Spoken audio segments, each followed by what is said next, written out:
Hello, people of the interwebs. I'm in the moment just giggling around a little because I read something on Twitter. And I feel so honored that I was mentioned several times on the newest Tetrapod Zoology podcast. And apparently my Moroccan pterosaur piece is more known than John Conway's original illustration. Oh well. Let's quickly share on Facebook.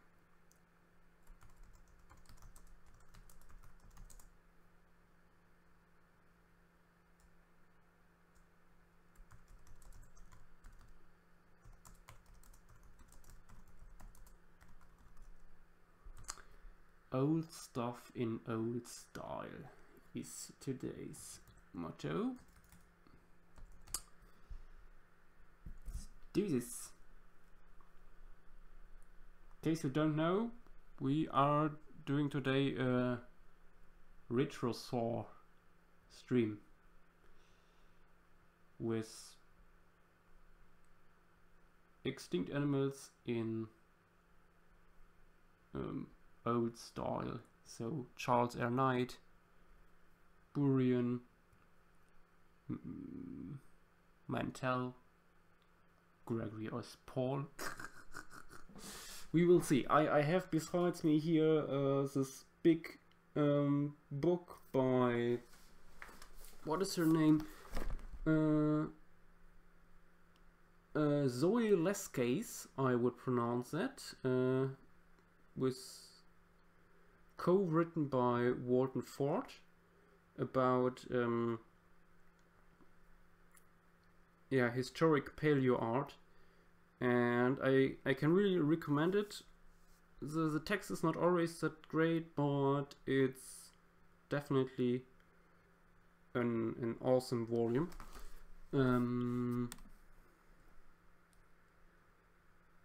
Yeah. And I will use it here for references in terms of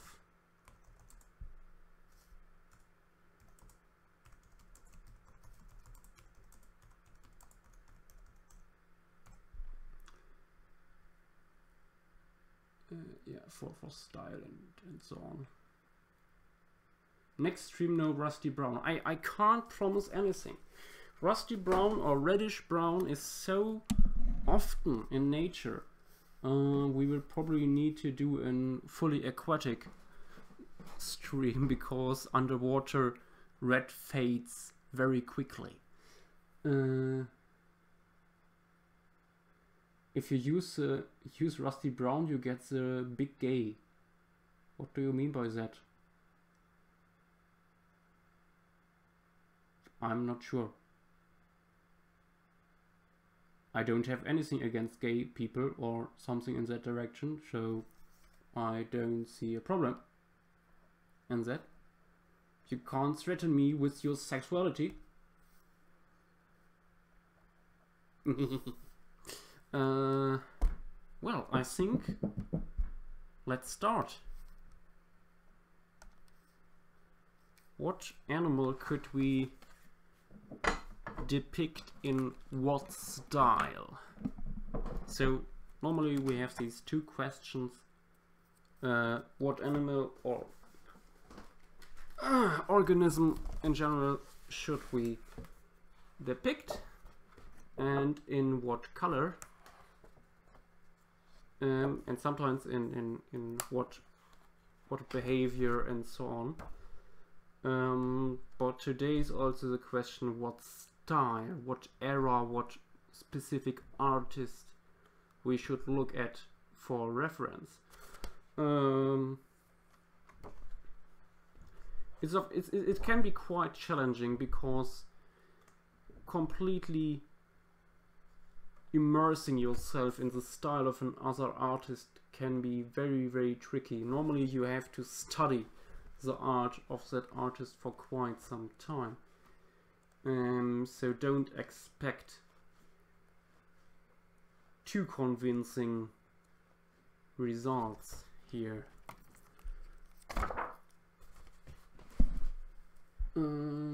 Tyrannosaurus is of course always in go-to.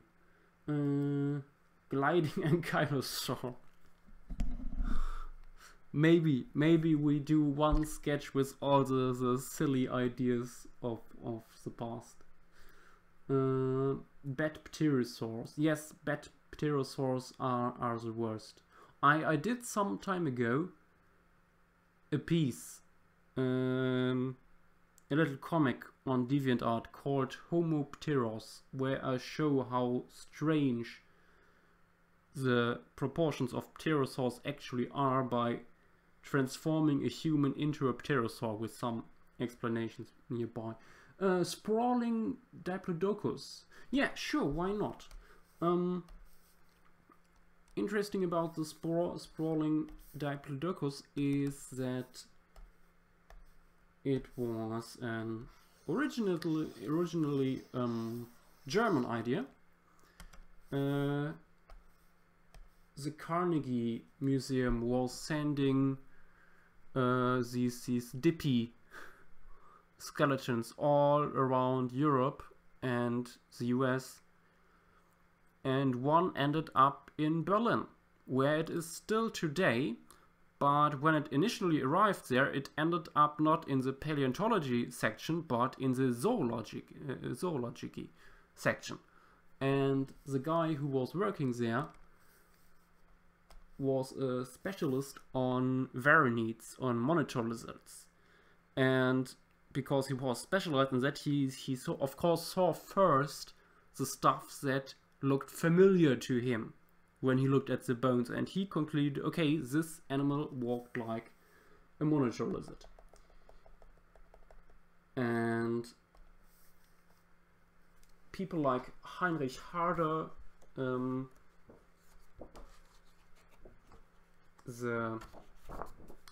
most famous historical German paleo artist, of course, depicted that, and there was even a skeleton put together. So the Berlin Dippy was put together in a sprawling posture. Ah, there it is. I have it here in my book by Heinrich Harder, and so it was quite popular. And back in the day there were some nationalistic thinking, or sometimes behind science and so on, and so it was like, oh, look at our German genius, all these Americans got it wrong, and so on.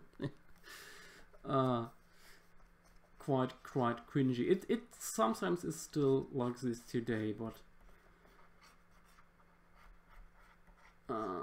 God, this sketch reminds me of Brian L. Ford. I still want to do that podcast where I discuss his ideas and debunk his ideas, because I think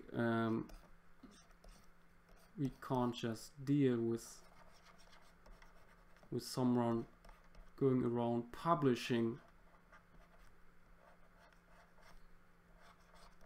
on this and misleading the public on matters that are resolved for several decades now.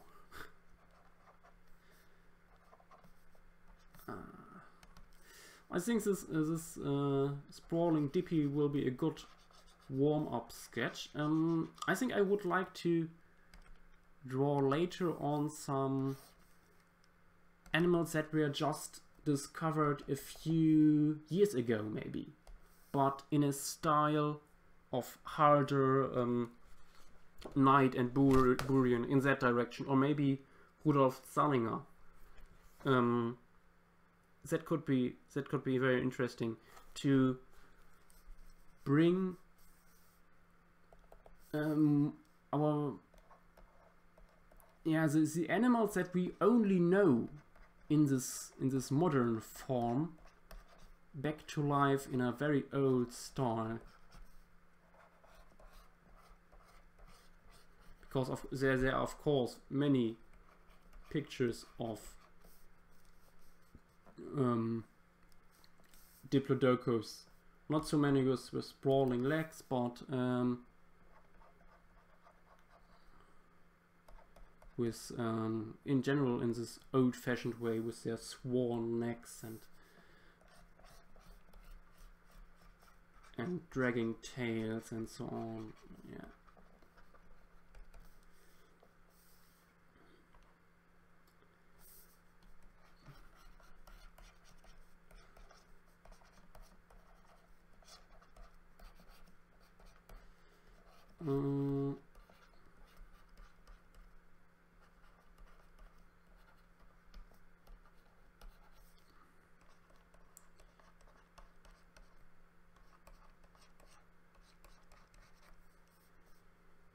Oh, I should look at Harder's version again, how he did this here. Yeah, he noted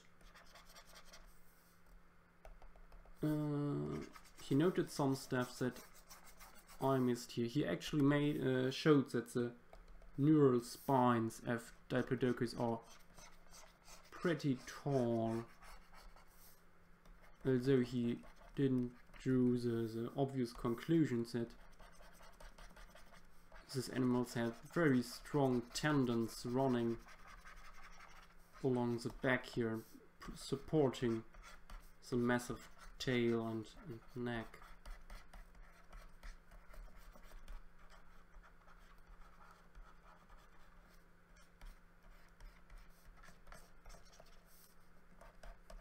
But oh well, back in the day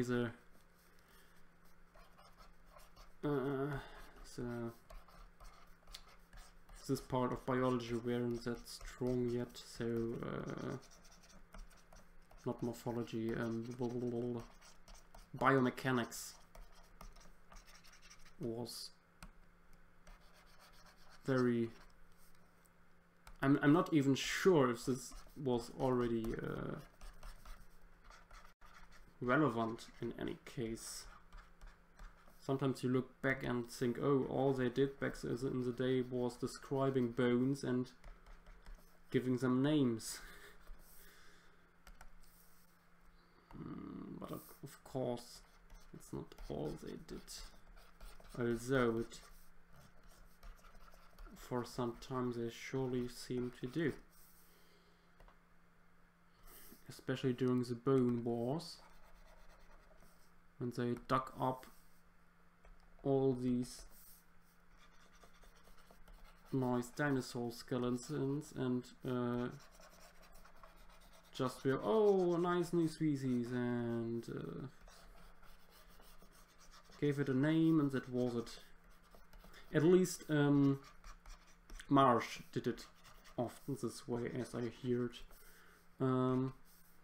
Cope, even though he's often portrayed as that dumb guy who put a plesiosaur head on the back of the tail, published so much more scientific articles, and I heard he had already the suspicion back in the day that dinosaurs were much more active than thought, and apparently he talked a lot with Knight just after Knight got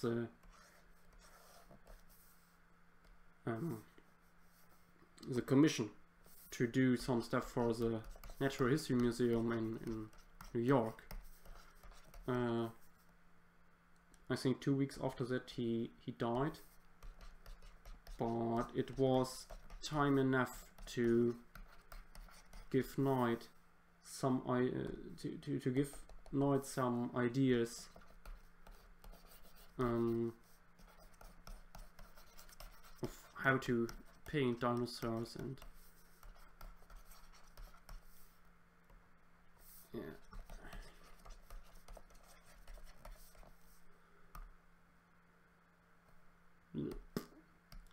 Quick look at chat. Oh, hi Dodo, welcome. And hello Attila.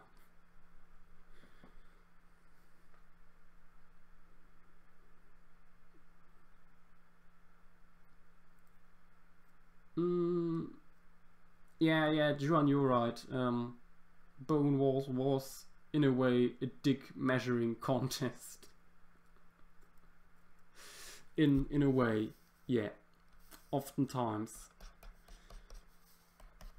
And apparently it was so bad that some paleontologists even left the field because they couldn't stand this rivalry anymore. Which is quite tragic, that when you think about it, how two people and their clans in a way can influence one field so massively.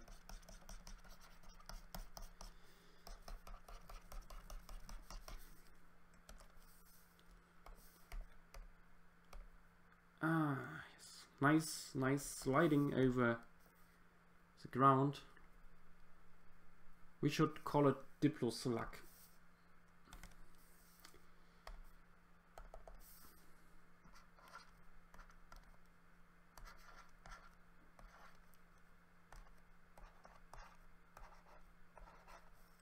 Yep. I think we should give every piece a name in the stream. Ideas are welcome for titles.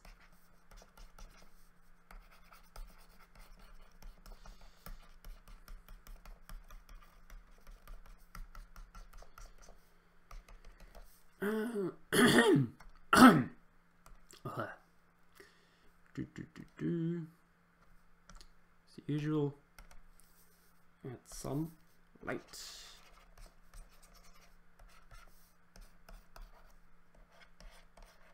When I don't, add some light.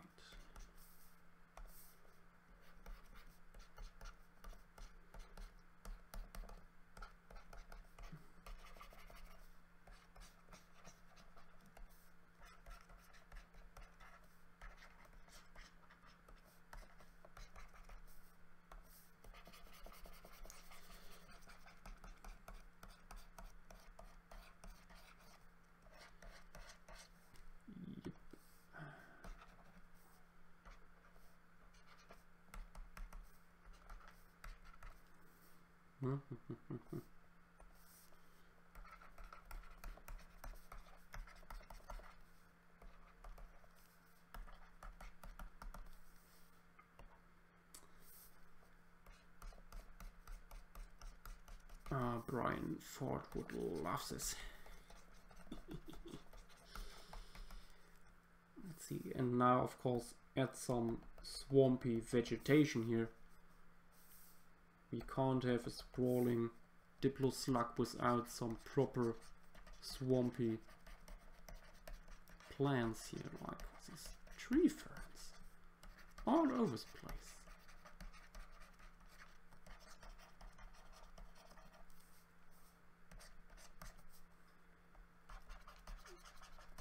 And some horsetails here.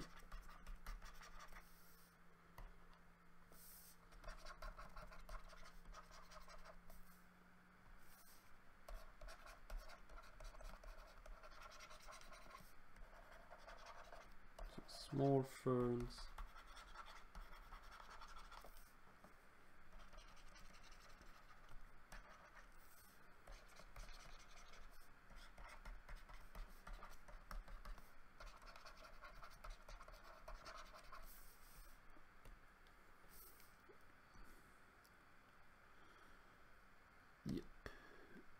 No.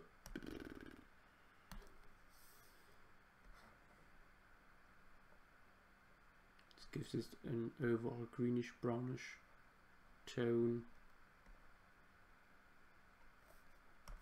Yep.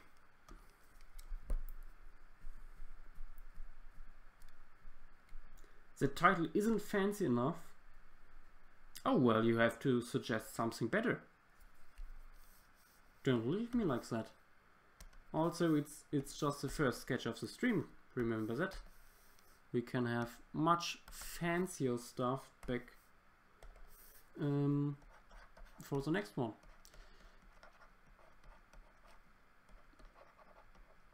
By the way, out of habit, I nearly placed the nostrils at the front of the snout here. I'm by now so used to this.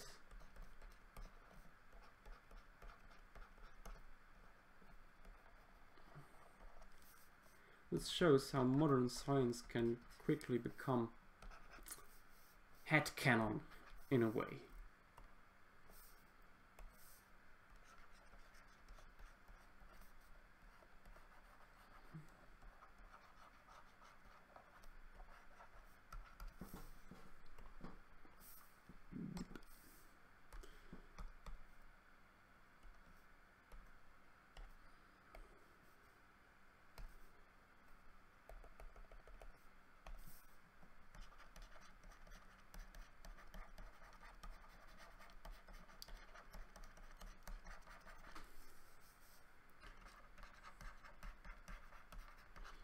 I think I will just give it a muddy brown coloration here.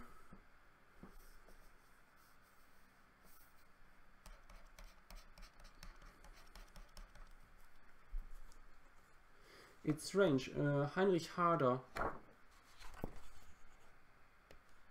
on his paintings he is often very dull when it comes to coloration. But then there are there's stuff that is the complete opposite. For example, his Pteranodon piece for some chocolate trading cards shows the animal with a lot of eye spots under the wings, and they are on top of the wings too, and they are brightly red and green.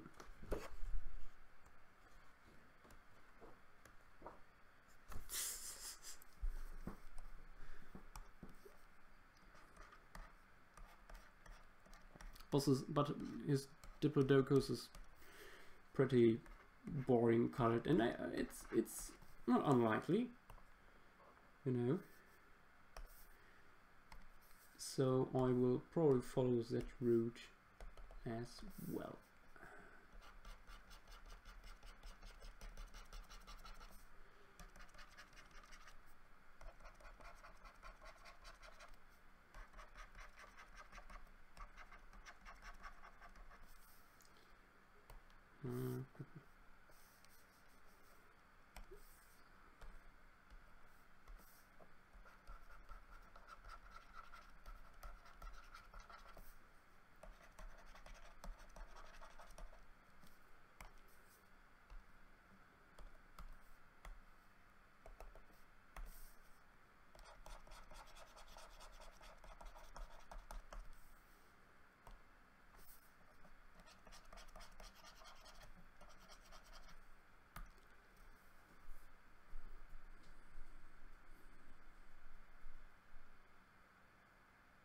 What?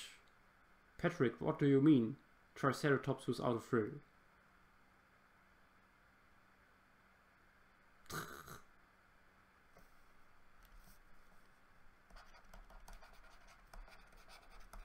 Triceratops was always reconstructed without a frill. With a frill, what do you say?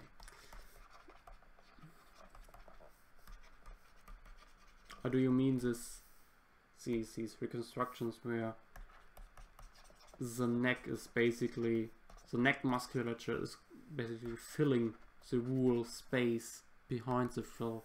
That's possible.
I think I will add some puddles here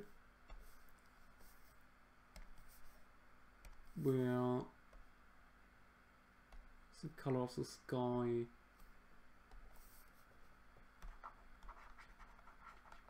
is reflecting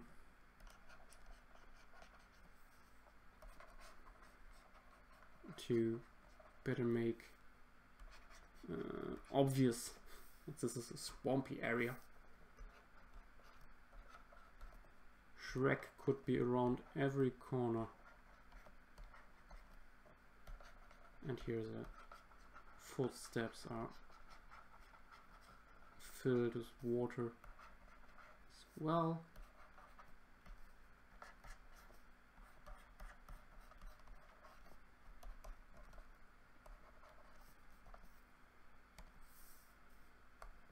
Yep.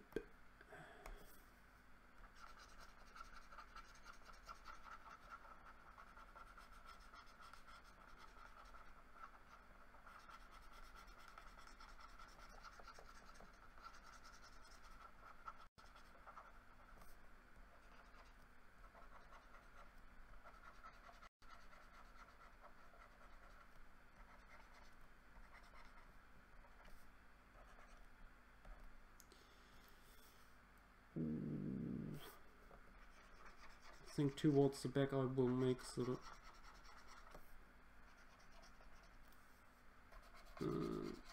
yeah, I think I will make the water a little bit lighter.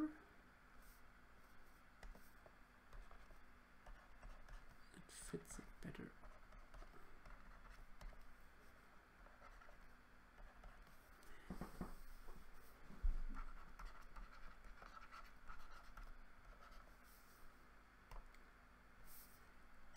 Yep. Nice, nice.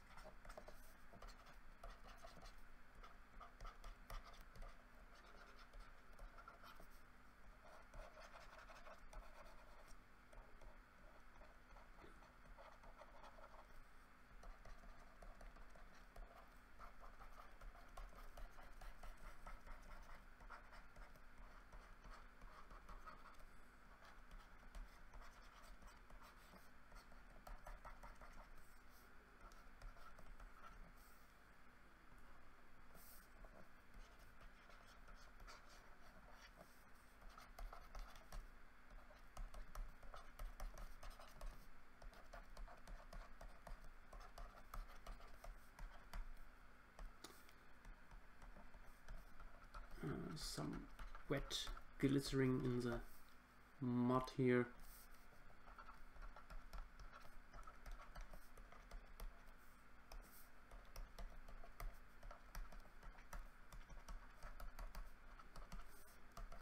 Yep, like that.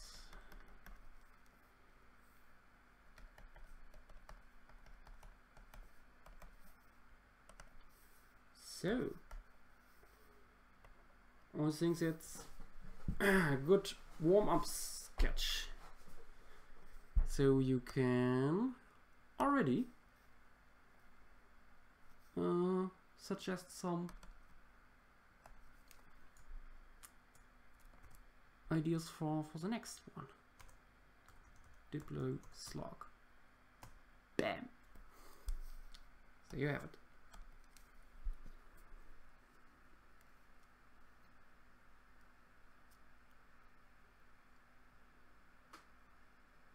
Oh yes, of course I can. Oh, hi Jet. I can of course go into voice chat if you want. I don't know if that is helpful in any way. But yeah.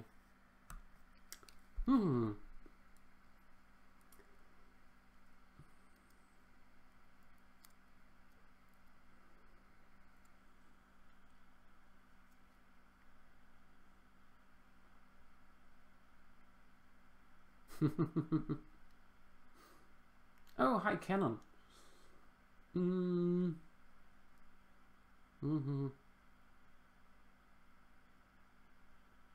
Oh yes, yes. Such a huge animal sliding down a hill would be terrifying. Especially when it would make cute little noises because it likes it. What do we have here? Retro Spinosaurus, a terrestrial mosasaurus.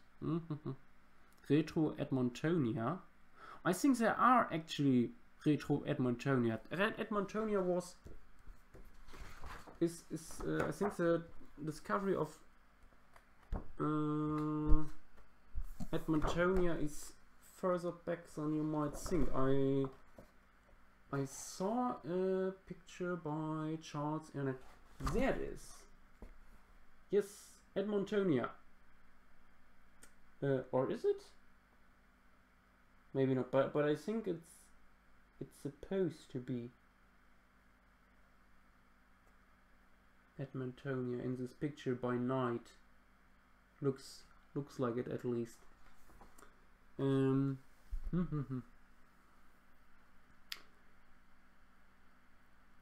Retro Zeuglodon. Retro Yiqui. Ooh, yes. Yes, let's do a Retro Yiqui.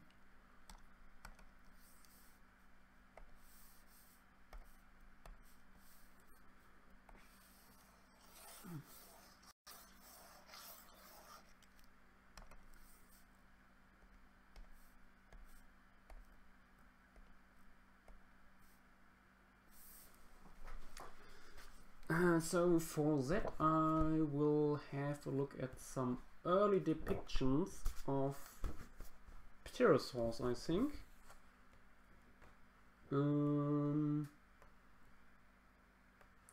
Let's see what style would fit Jiqui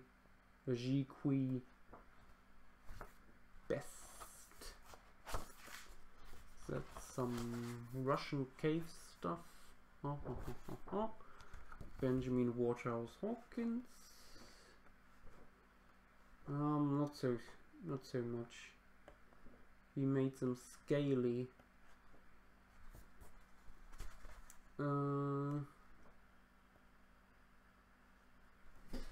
Isn't here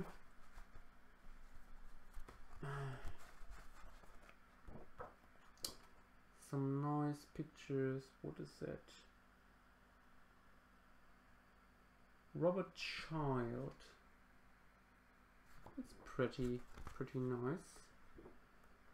Is there maybe something else? Now we are already in the Charles R. Knight faction, and by that time the pterosaurs began to look rather decent, so I will use this Robert Child drawing. No, it's a painting. Oil on cardboard.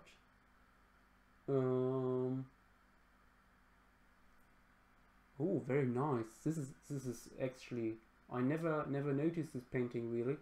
There is a very large pterodactyl, ornithostoma called in this case, and there are little birds. I assume they are supposed to be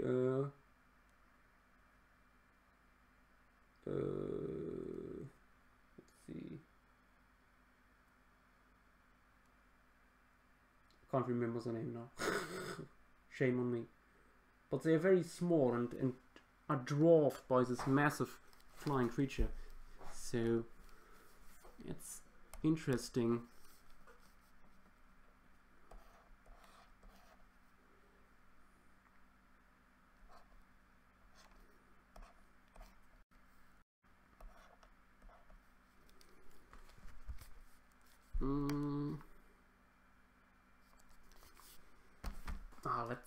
I will look going more forward here. There must be some better early. Yes, that's a better. By Joseph Kusavek. Nee, Joseph Kuvasek.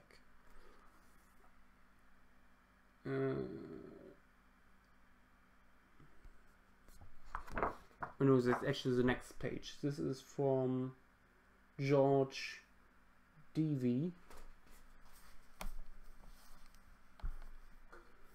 Let's do it this way around, I think. Could be interesting.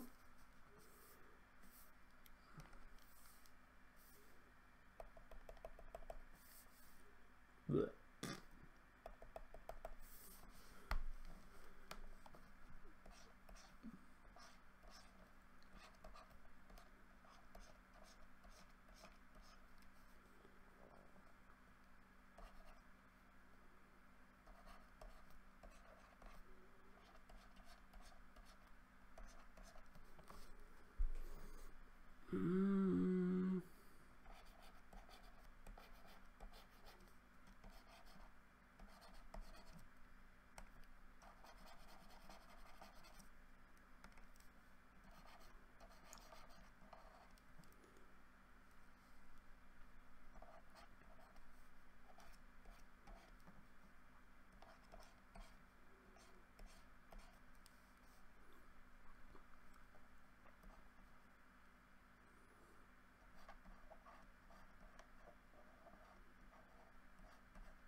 like that.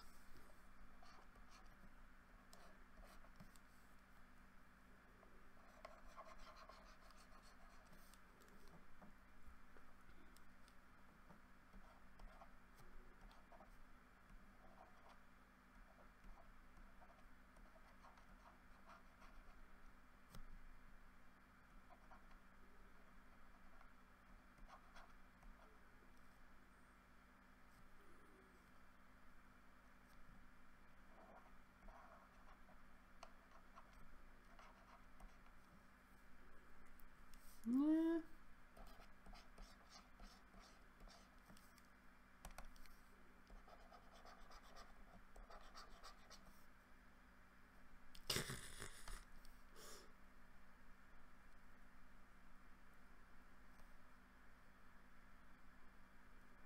Oh, hello, Ballant. Or Ballant. Welcome to the stream. Let's see.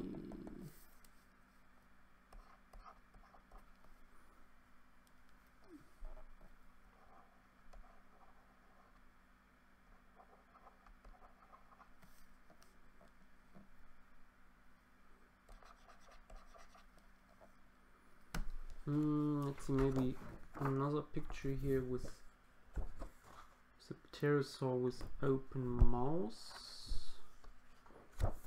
Maybe. Ooh, is it supposed to be a pterosaur? It looks like a bat.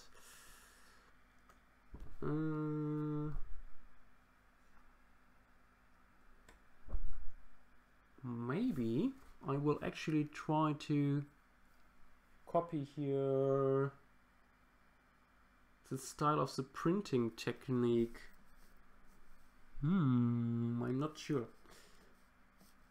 Let's first do the basic line work here.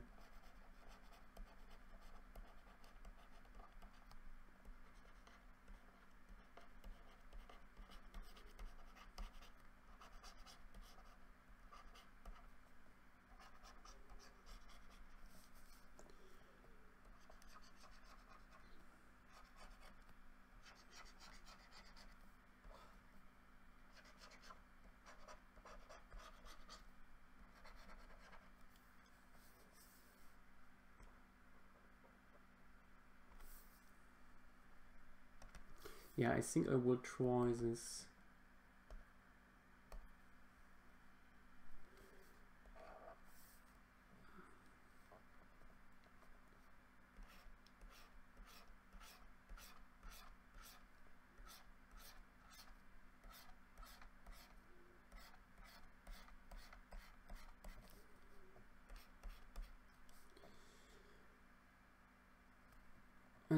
I did this printing technique myself a few times now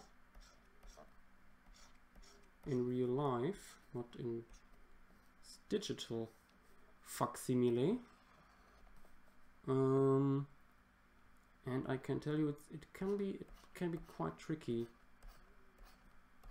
to figure out the right amount of pressure you have to apply to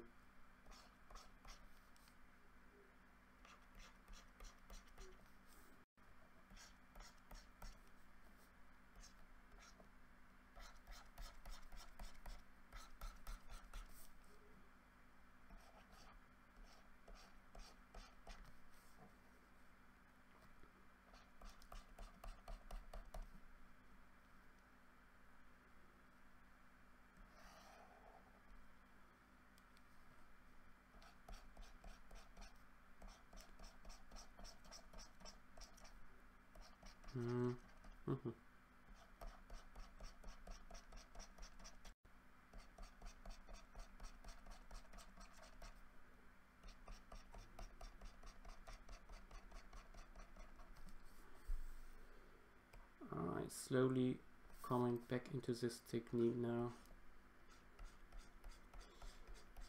I need to do more of this in the future. Would be interesting to use this old technique on a modern paleo art subject. Next time I'm in the academy, I might try this out on a copper plate.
Yep.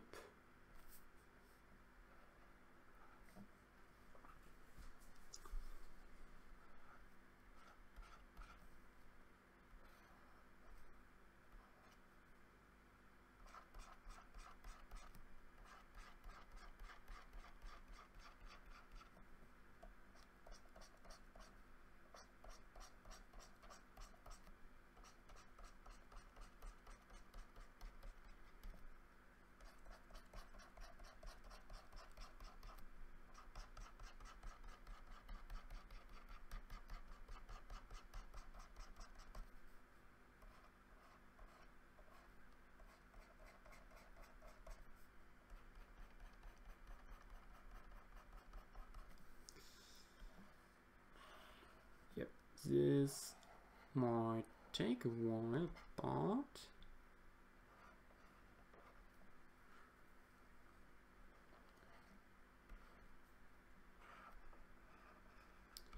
I think it will pay off.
And while I'm working on this, you can already, I think, throw at me some ideas of how to name this picture.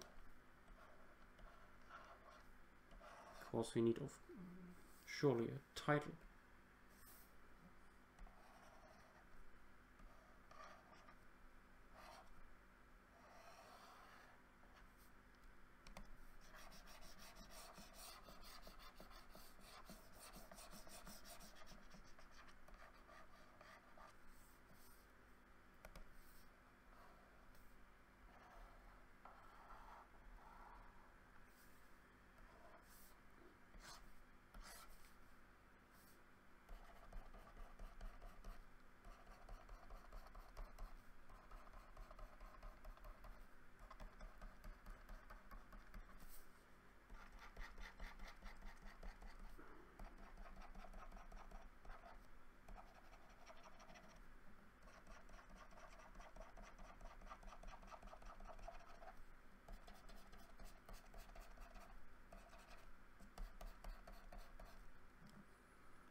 already too quiet again, I know.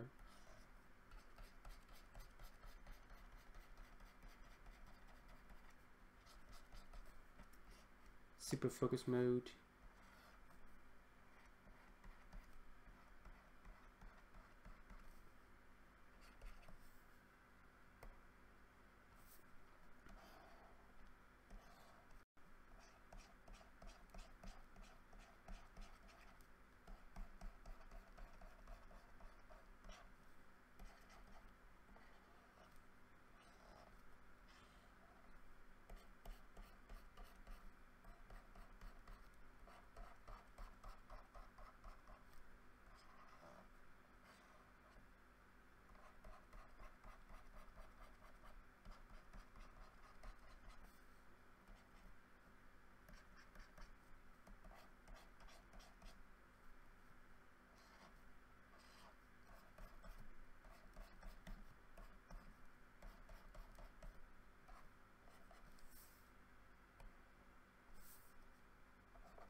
I think I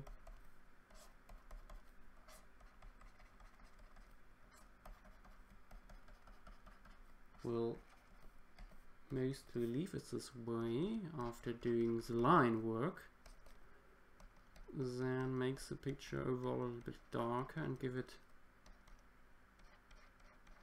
a sepia tone.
Yep. Ooh, I should. Yeah.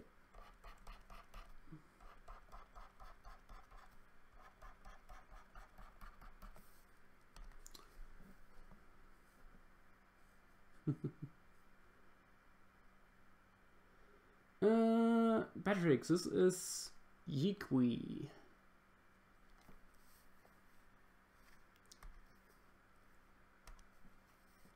Oh, something is on Discord.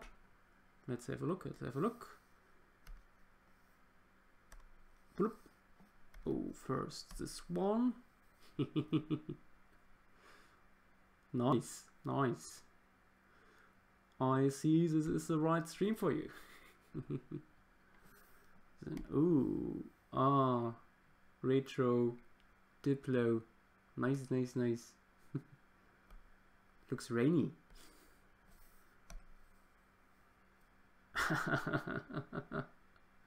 Oh yes, yes, that's pretty much what they thought back in the day. Also with a scaly tail and so on, and the whiskers. Oh yeah, with a devil up here, like in Burian pieces and so on. Yeah, and the nice long tongue. Oh, I remember that. Childhood memories. Looks like a flying rat.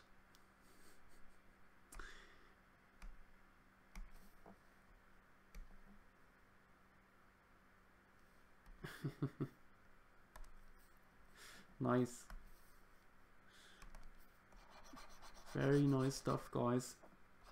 Keep it going.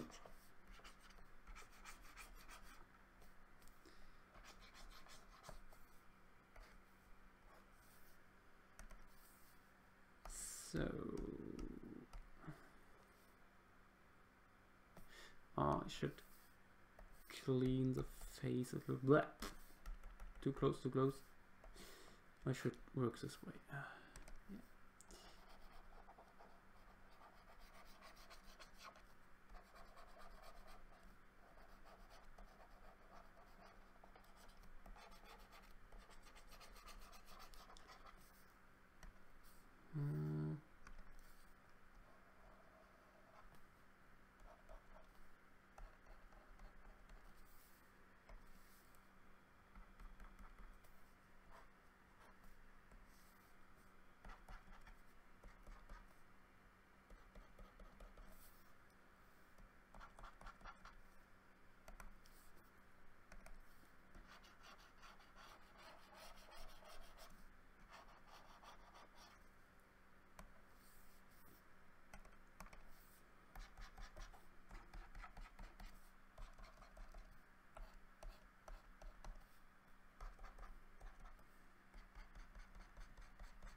Yes.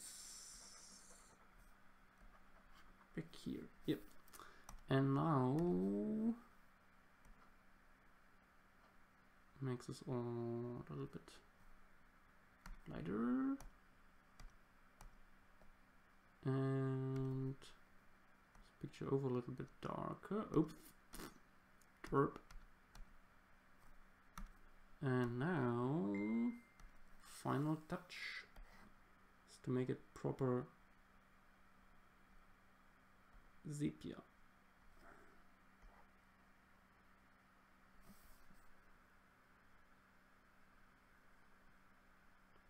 Like that.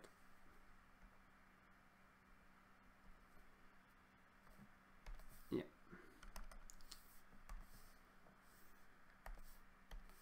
How should we call this? I have no idea. Oh, Dodo, you have posted too? Let's have a look while you post your title ideas. Ah, it's a little bit hard to see. Ah, there, yeah. The necklace, Triceratops and tail dragging Corytosaurus and this Dicynodont. Ah, okay, nice. Ah, yes, I remember that. Dicynodonts were regarded as turtle-like creatures.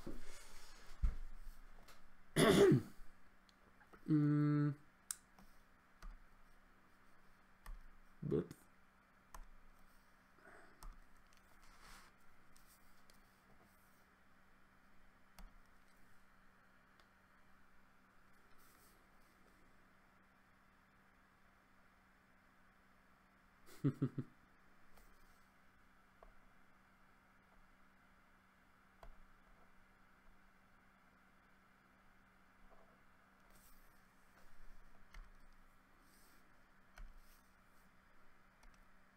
I think for now I will just name it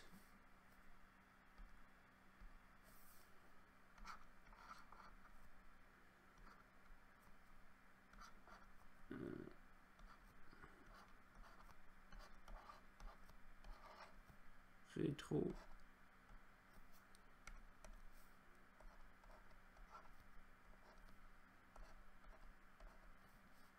Retro G.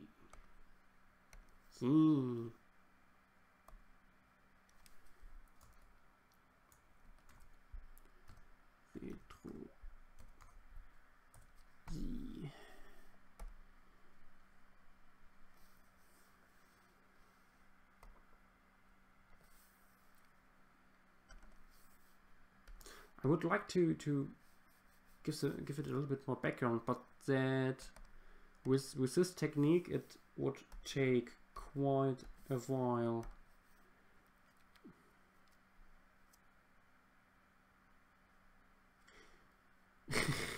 That's also, yeah, I like that more, Dodo. Actually, yes, let's do that.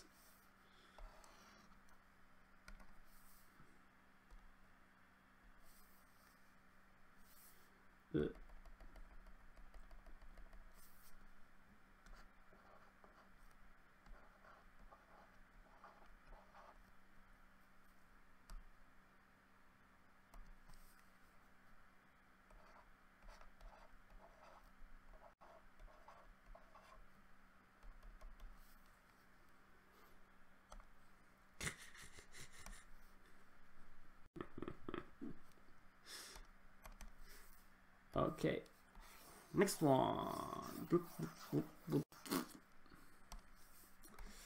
And I just saw that the stream quality isn't the best, so I will probably need to close Discord to improve it a little bit, since we have in the moment no one in voice chat. This could help.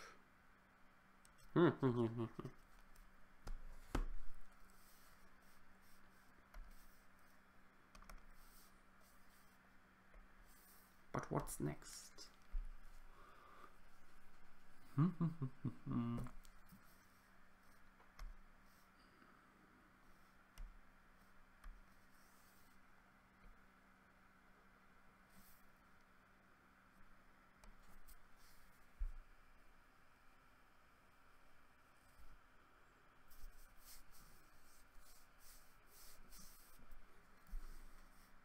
I think I need to get something to drink. Please spam me with ideas in my absence.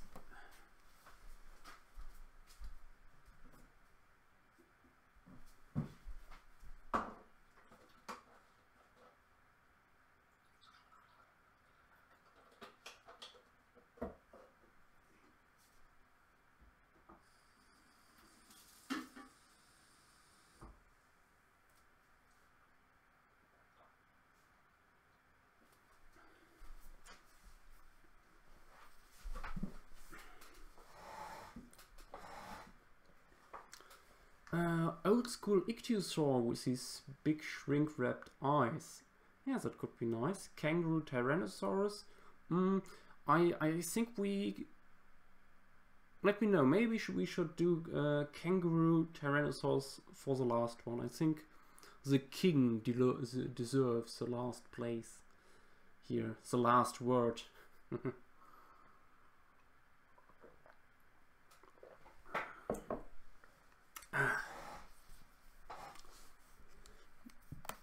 Hello Cameron, are you new to the stream? I can't remember. Maybe. I hope you have fun. Not so much happening in the moment. Oh,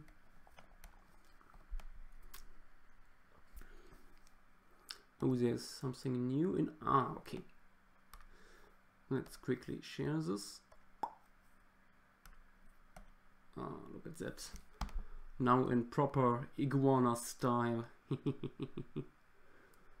Yes, with these strange half cheeks, half something, where you still see the margins of the jaws, but there's skin between them. Very, very strange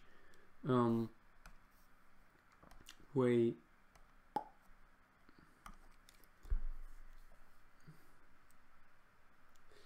Oh, got that flying stegosaur.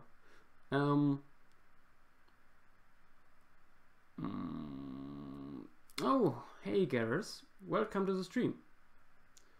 A more active Megalosaurus. Yeah, but a more active Megalosaurus would be against the stream rules in a way, because that wouldn't be very retro, you know.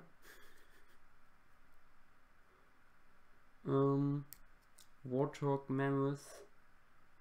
Oh god, I know what you mean, Jochen. That first reconstruction of a mammoth ever. This I think yeah. This very small painting. Got no idea what they thought back in the day. Yeah, why not? Let's do a stegosaur, but not flying. Maybe having a mud bath could be interesting.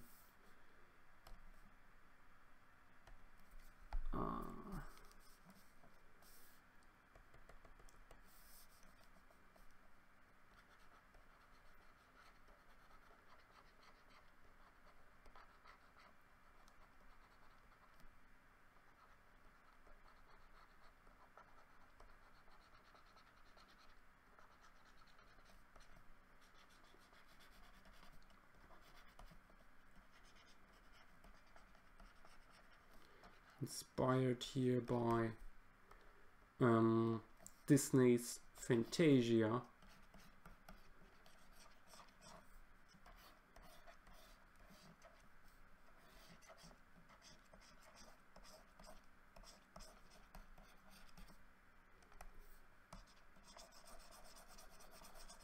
Whereas the stegosaurs are really very, very fat, but I think I will look at some of Knights and Burian's stuff as well quickly, or at Zellinger's stegosaur. Oh yes, Zellinger had a very, very strange stegosaur on his large mural, The Age of Reptiles, which has basically no neck, in case you ever noticed, but instead a very, very long torso,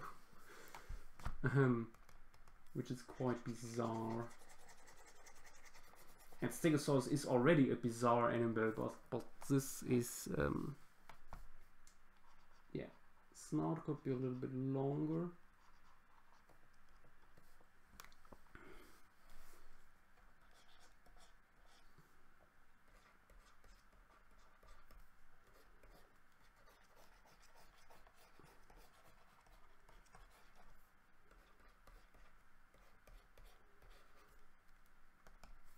And he had actually excellent advisors at the Yale Peabody Museum, but I guess they had no better informations on Stegosaurus.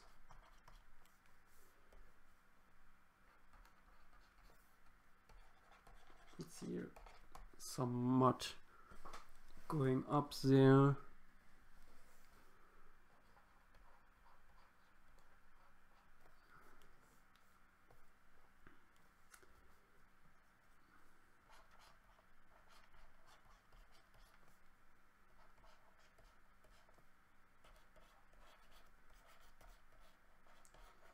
very difficult from this perspective, but let's try this anyway.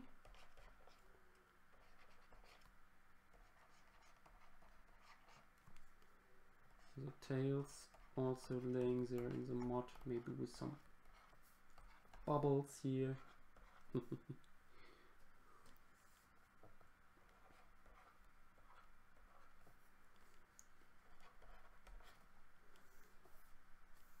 Yeah.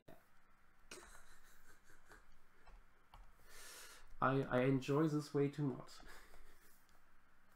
No, it's nice sometimes to lay back and be silly. I recently did a small sketch for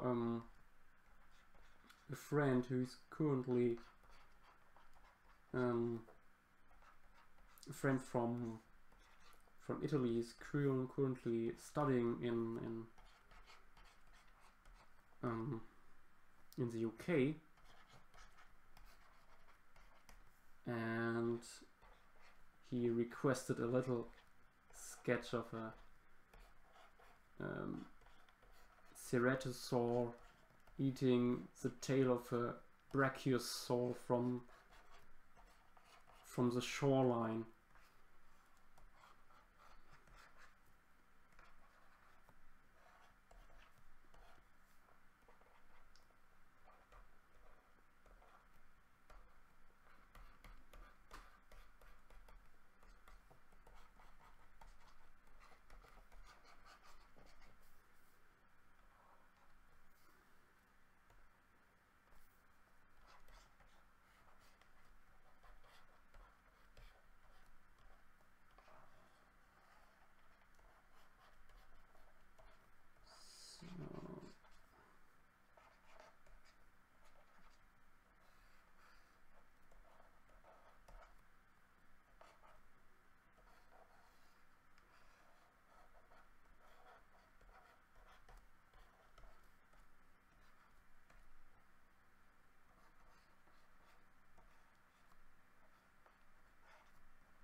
Nice little mud bath.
Dinokairos? You mean just the arms? Oh, Dodo, you have some more stuff on Discord. Oh, Let's share this one.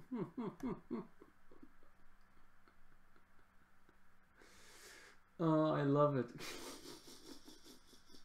Very nice, especially with this with his spikes here. What I'm doing. Dip 1-1. How to react to this? This? Yes. And this too. Okay.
Nice little sunshade here.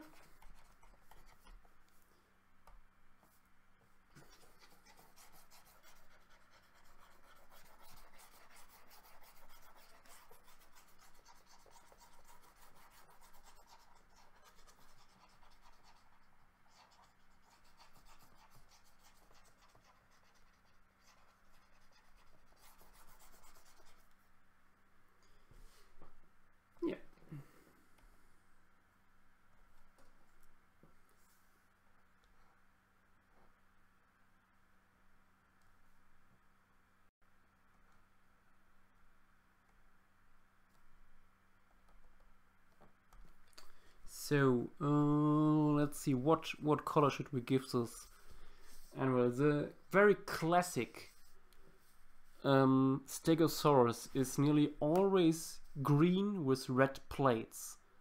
If you agree on that and agree that we should do this, type "yee" into the chat now or never.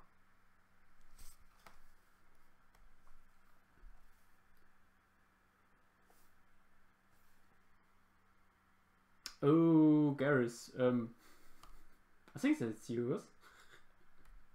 I recognize the style. And oh yes, and Gav, that's a very nice Stegosaurus poking itself. Nice.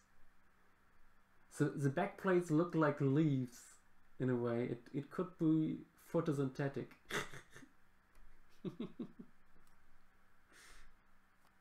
Oh god. Yee.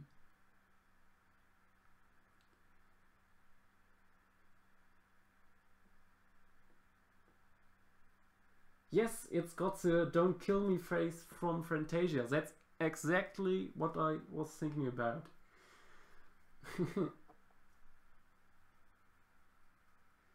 Yes, yes, indeed. Greenish brown with reddish orange plates. That's usual the way. When you look online for old stegosaur, or even sometimes very recent pictures, they are very, very often this way.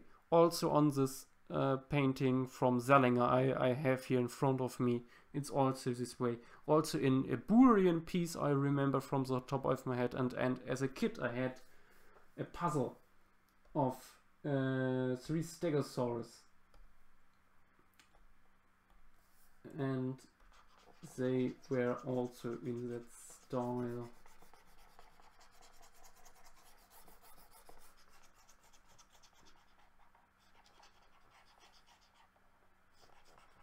It's one of these very old paleo memes,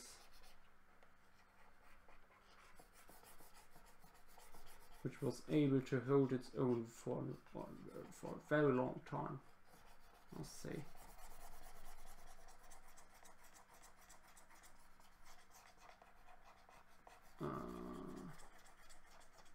Getting bugged out there at the flanks for a moment again. Didn't recognize the pen, apparently. But we can fix it later.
So,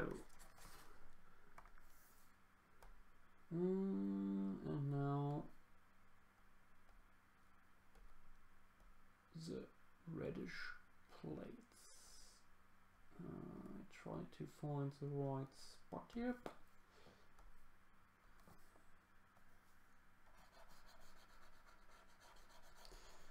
When we maybe go over 2 times. Little bit more orangey.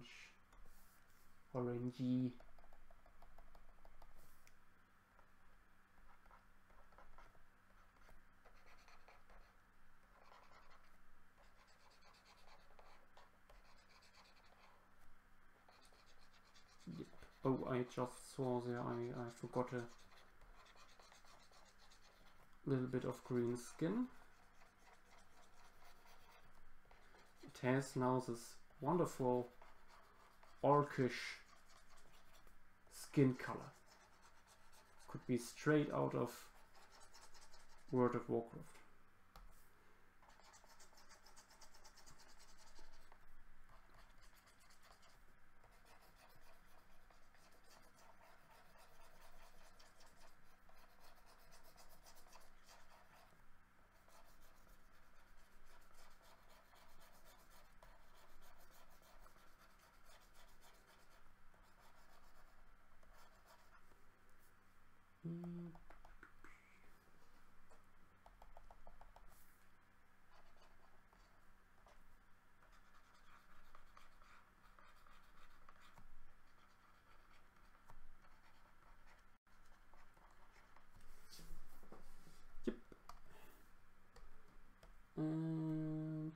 give it slightly darker base here.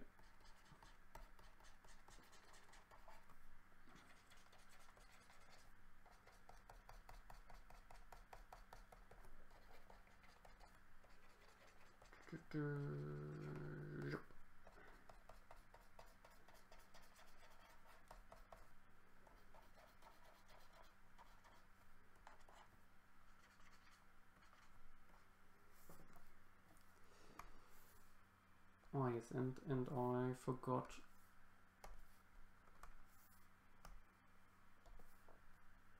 this little piece here. But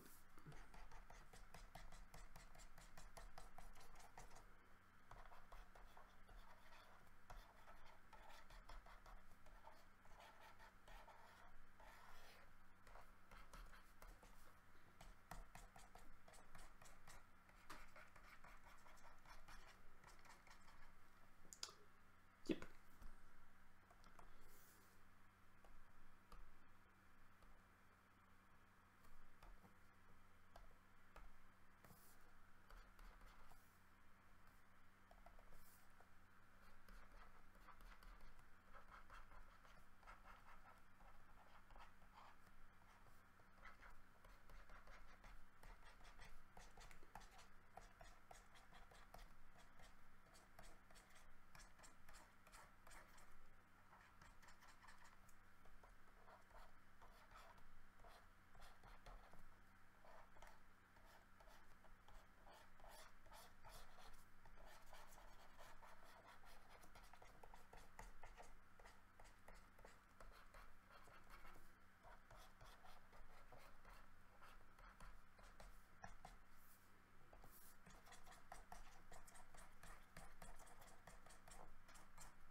Oh god. The random Dino Man on Discord. You did not.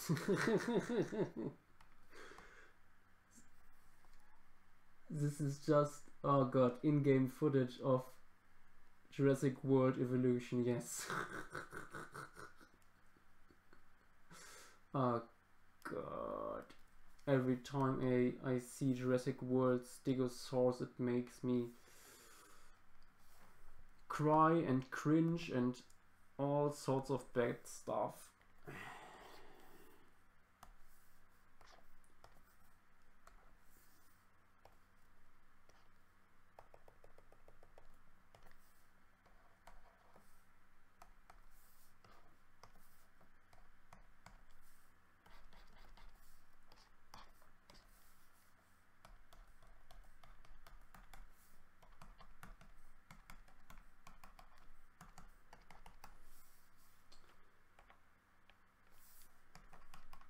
There's a dinosaur park in eastern Germany called Saurier Park Kleinwelka, and it was done during the time when Germany was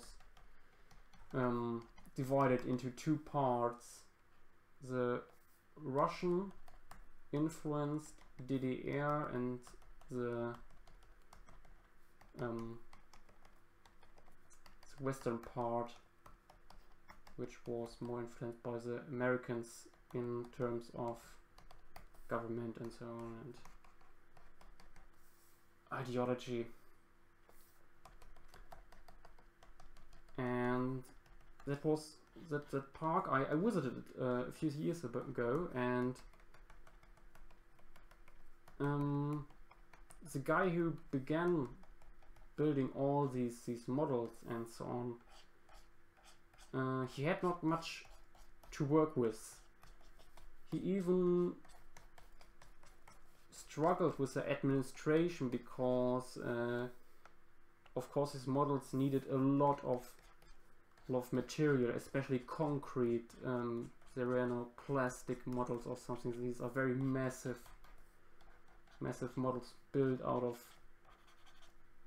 steel and concrete. And because it was a Russian style economy, there wasn't much room for this this massive amount of concrete use for non-building purposes suddenly.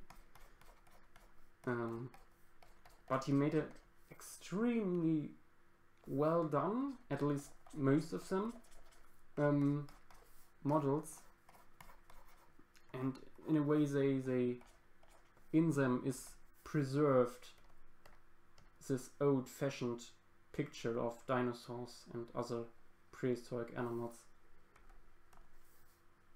It's very strange to walk through that.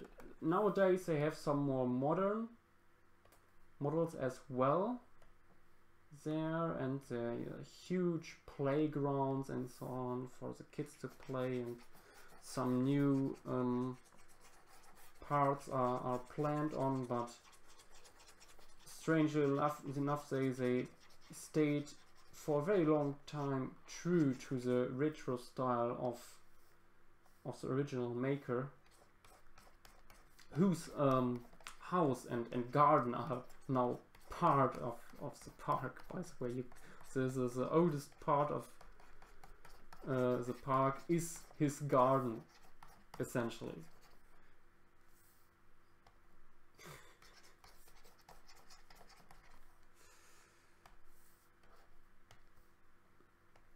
It's very strange to go through these forests there and stumble upon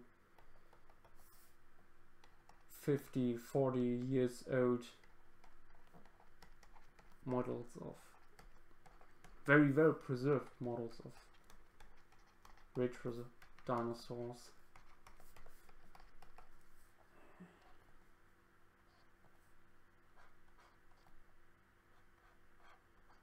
I think I will make here the edges look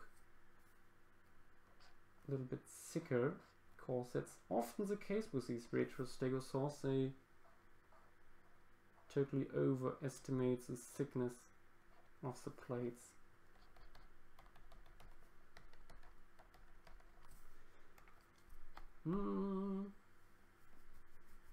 Yes, Juan, you are right. The Lost World from 1997 had so much better stegosaurs than Jurassic World. Oh yes, Gareth. I posted some photos on Facebook. Some very cringe-worthy stuff. Interestingly, the best part for me of the park was a nearly empty area where they had just, I think, 2 models inside, but it was surrounded by a fence, which was very made in a way like it looked like it was schon very old already and broken down at some parts, and like animals were breaking out of it, and everywhere in that forest they placed speakers, and you heard noises of animals going through the bushes, and there was a Triceratops carcass laying around there, and then some vehicles of park managers and so on, and bones. So that was very nice, very much more immersive than the rest of the park. So you could without seeing the animals very well imagine that around the next corner could be a T-Rex or something like that. yeah, I think I'm finished with this one. Now just let me know, guys, what title could we give this horrible Stegosaurus. Oh, sorry.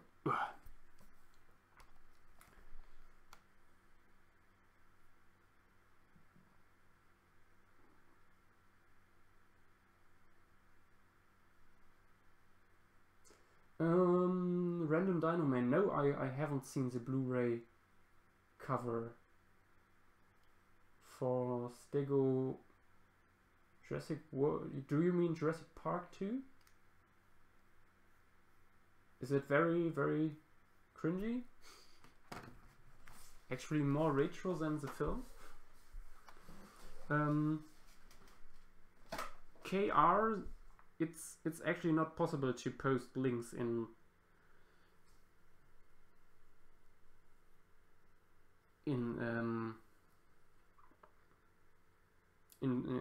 YouTube chat, YouTube stream chat. Unfortunately, I haven't found yet. Oh, still better than Jurassic World. Yeah, that's a great title. We should do this.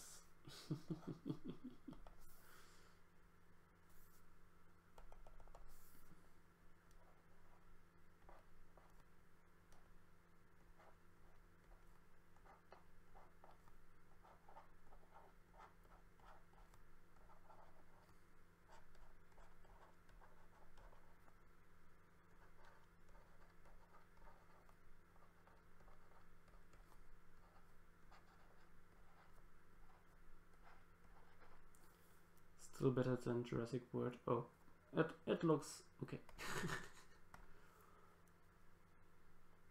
Let's save this. Retro Stego.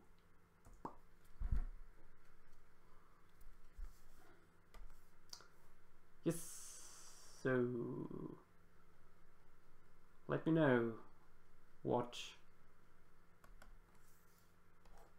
mistake of our forerunners could we do next, or what animals that we just know today could be portrayed this way.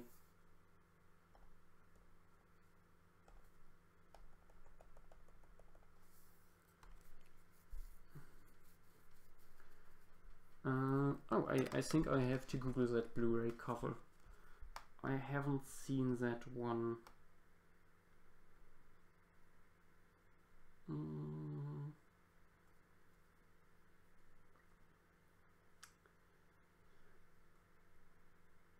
Jurassic Park 2 Blu-ray. Let's see. Lost World.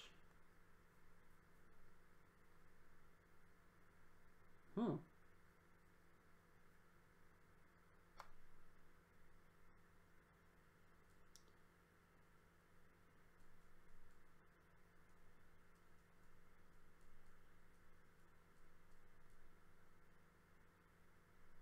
Oh, no.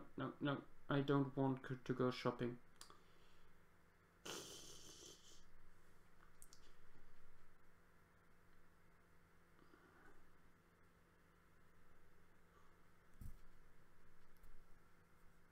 My audio is a little bit too low. Oh, yes, that's probably because I moved my mic a little bit to better go through that book. But I can make it surely a little bit louder.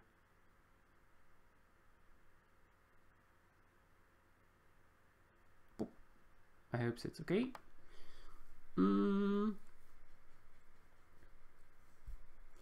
Quadrupedal retro Spinosaurus.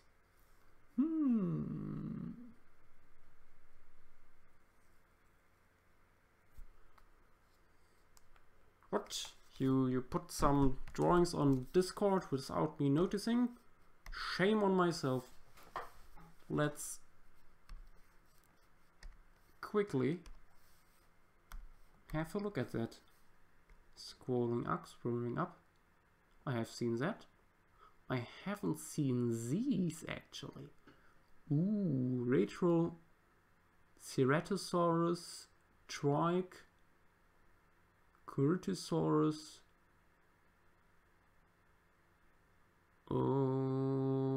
Botriospondylus, what is it? Polacanthus. Ah, okay, you did this some while ago. Nice. Inspired by the discussions on Discord or own interest? Oh well, we will know when you are back.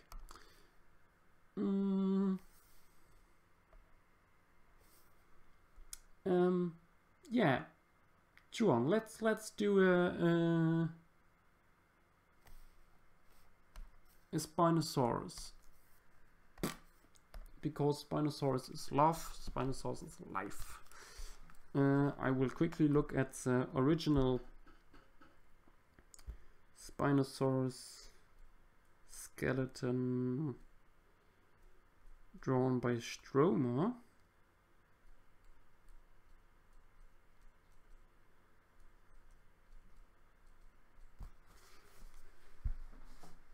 Interestingly, while the skeleton he drew was very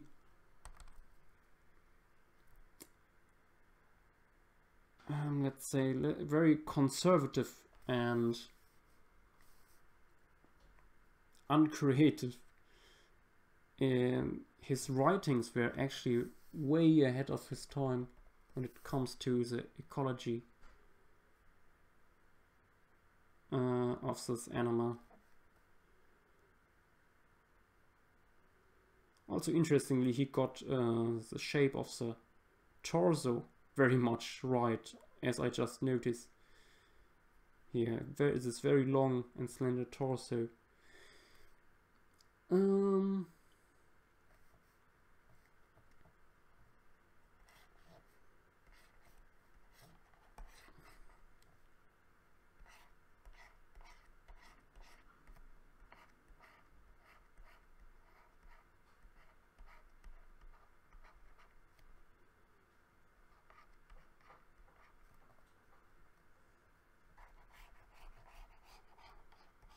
Yeah, and he gave it a pretty short tail, interestingly.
I think I will look at some theropods from Burian to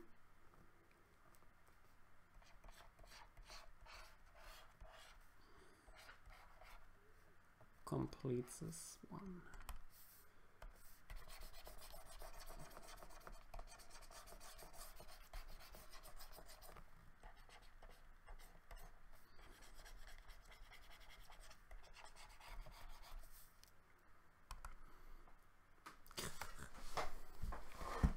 Let's, oops. I really love this paleo art book I have here. It's just very large, which is not always coming in handy. Let's see.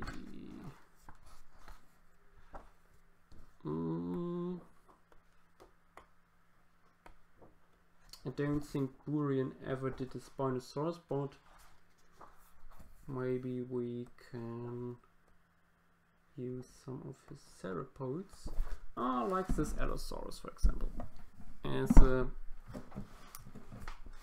reference for this one, especially when it comes to facial features.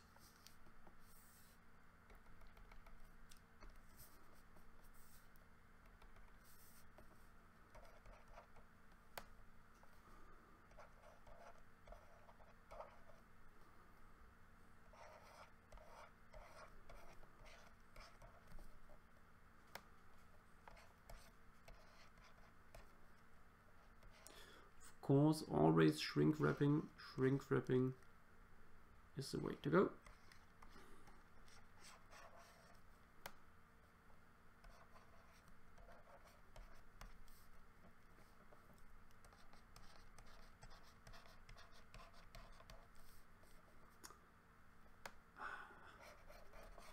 It feels like decades since I drew a theropod this way.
It's actually pretty nice. I never noticed this Burian painting I'm just looking at with the Stegosaurus and two Allosaurus. The Allosaurus has a symmetrical, quite complex pattern on its belly. That's very, very nice. Never saw this. Fascinating. I need to look at this later again. Let's see.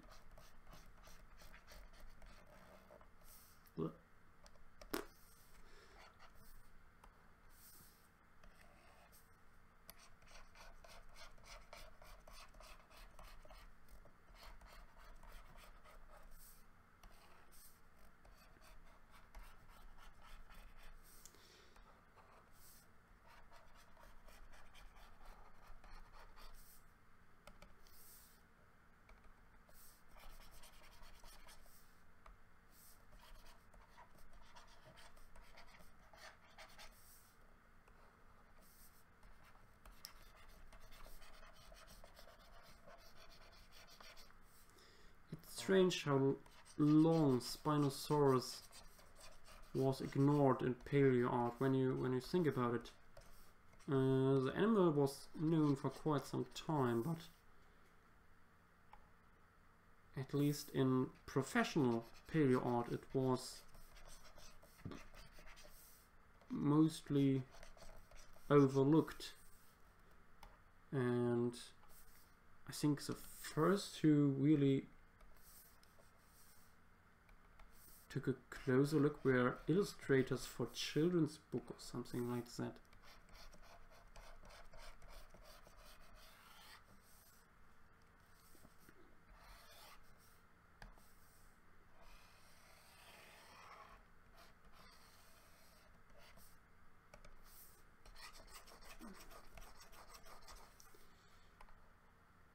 Interestingly, Burian gave his animals often these rectangular crocodile-like skin and scales. So we will do this here as well.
Yep. And of course they all have this quite clear musculature on the femur.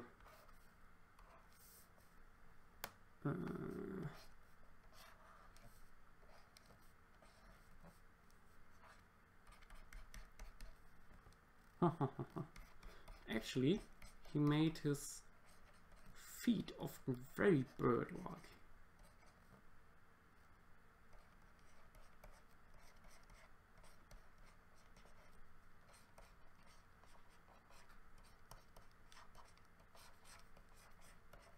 It's nearly modern looking how he did this.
Question is now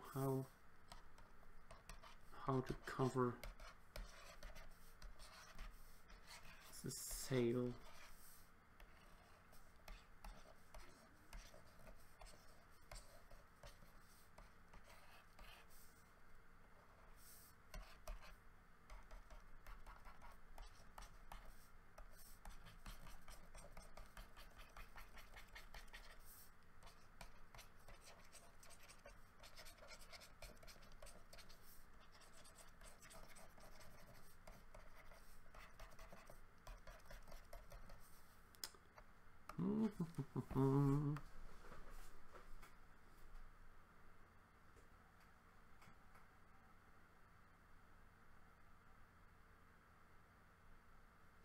Oh, nice. So you met Nizar. I had just a little bit of email conversation with him so far, but that's cool. I heard he's a nice guy.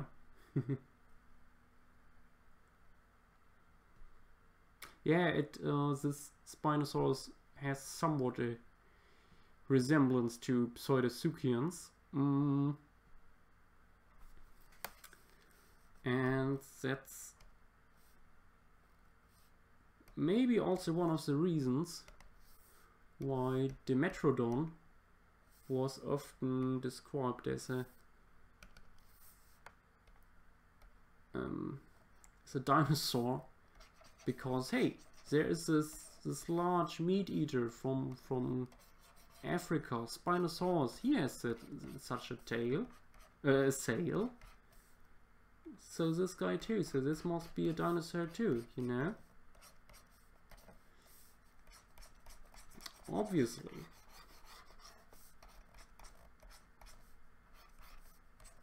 This is so obviously also a dinosaur.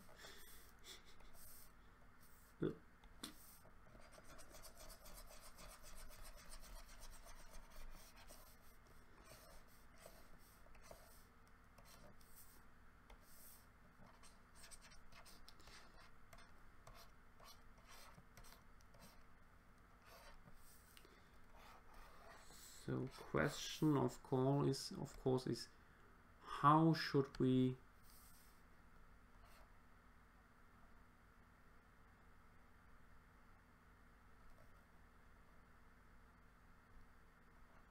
depict this animal? What color should we give it? Because there is little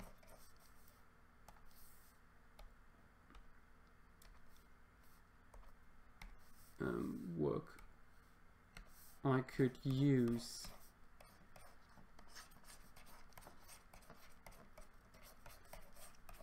There is not a real paleo meme around the coloration of Spinosaurus, I think, especially because it's the oldest illustration aren't that old. So throw me some ideas how to color this puppy.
Ah yes, and I just remembered, Spinosaurus was in the past always depicted in deserts. You know, it was found in the desert, so it lived in the desert, of course.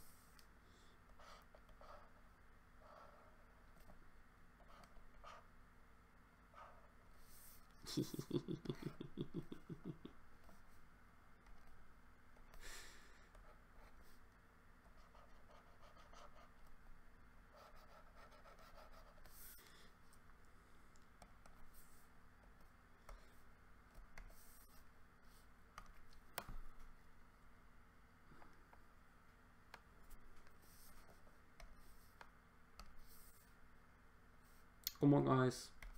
Some ideas on for the coloration.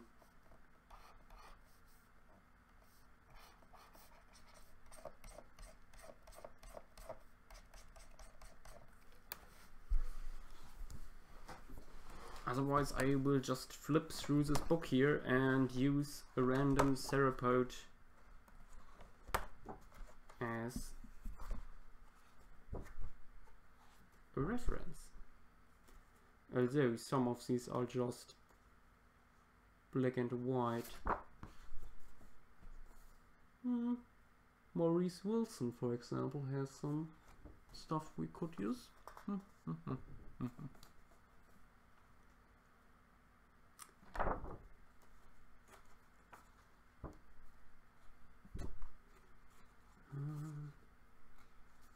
Burian.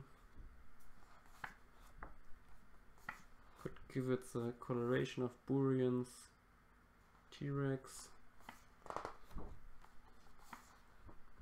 It's so strange. Burian gave many of his animals brightly orange or reddish coloration on the face and neck. I like it, but I think he overused it a little here and there.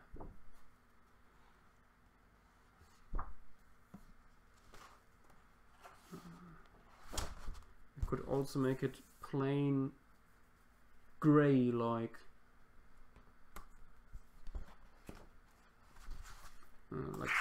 Rudolf Zellinger.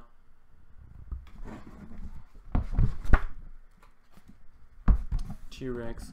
Oh, or let's make it like the Rudolf Zellinger Allosaurus, who has dark, yeah, difficult to say, dark gray stripes and wine red body. Camouflage. Yellow brown.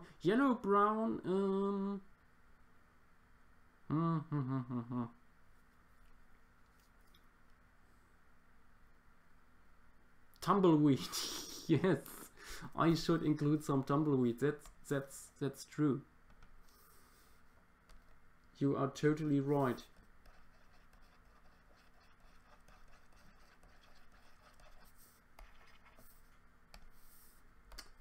Very, very right.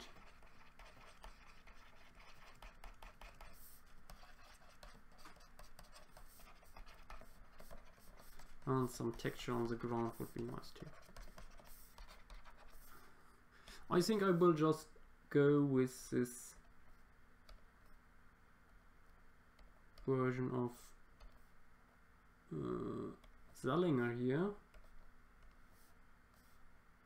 which is very, very interesting. After that, I think no one has ever painted the Allosaurus in this way.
No, it's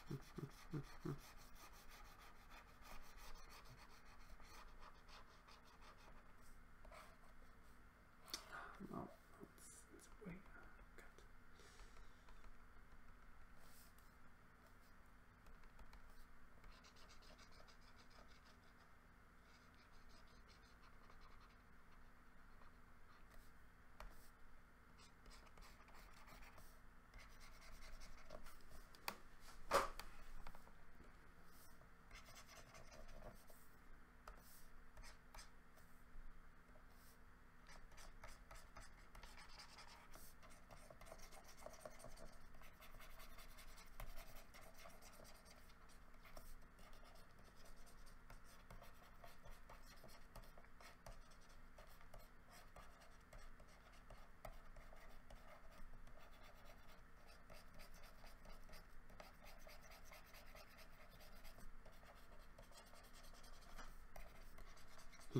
God.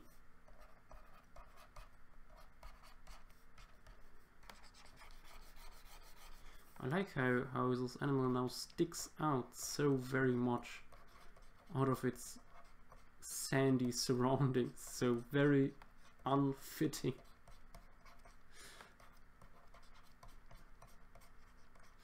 But it's nice. Has this very retro feeling to it.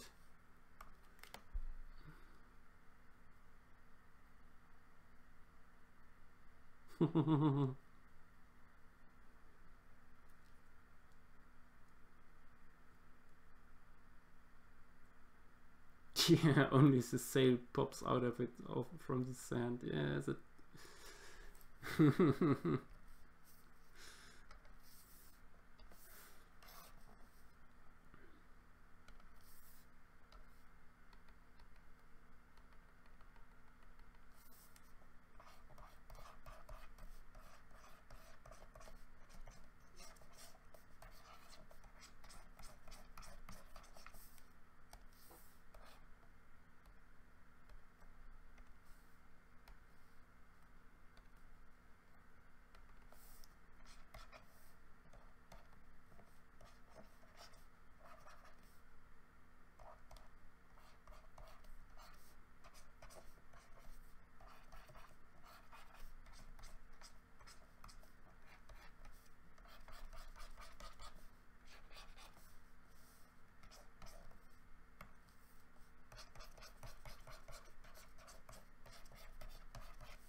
And now these dark gray stripes, which were cold gray, very cold gray.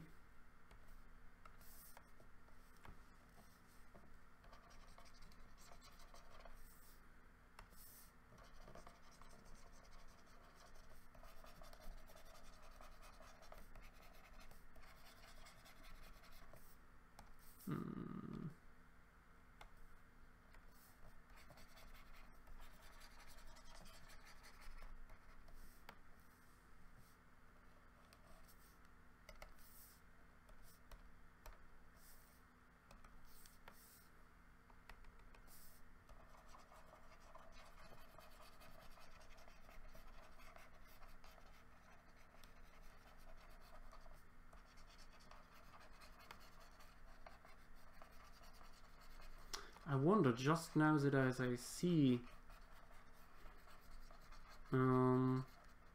Zellinger's Allosaurus here, if Michael Crichton was inspired by this painting for his description of T-Rex in the Jurassic Park novel, because I think, when I remember correctly, it was their red with dark stripes or something, or was it another creature?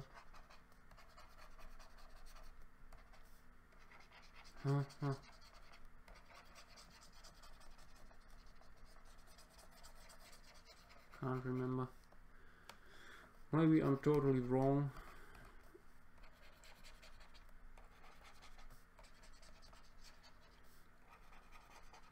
In science, you can never be sure to be completely wrong.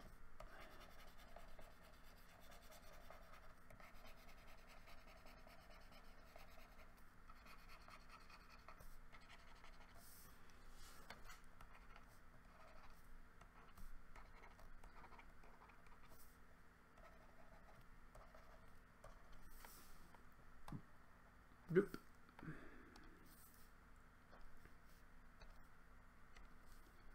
A little bit more light.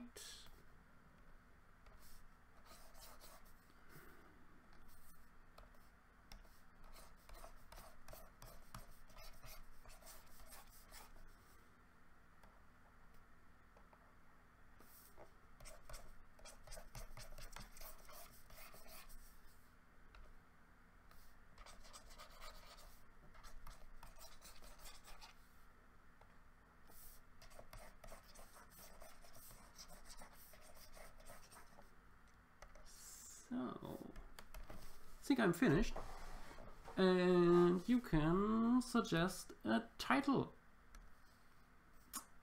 for this piece.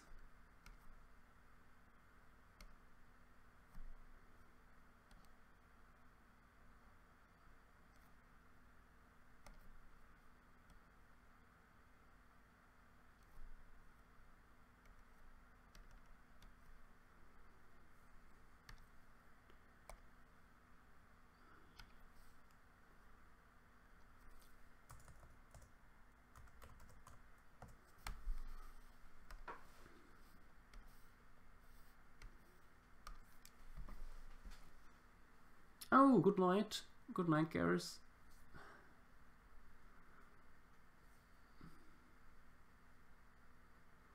Thanks, Random Dino Man. I appreciate it. Oh, God. Oh, God. Look at this.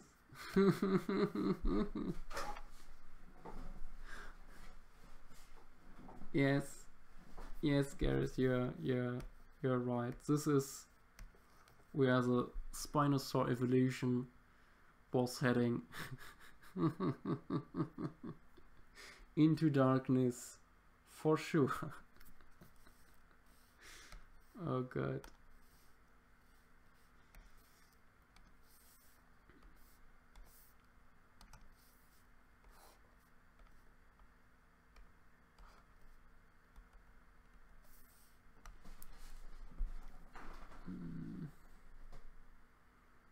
Adventure Time Spinosaurus.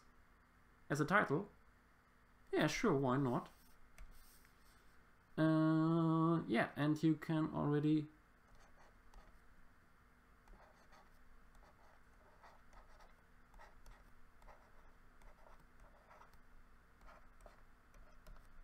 suggest the next one. Torn. Spinosaurus. Whoop.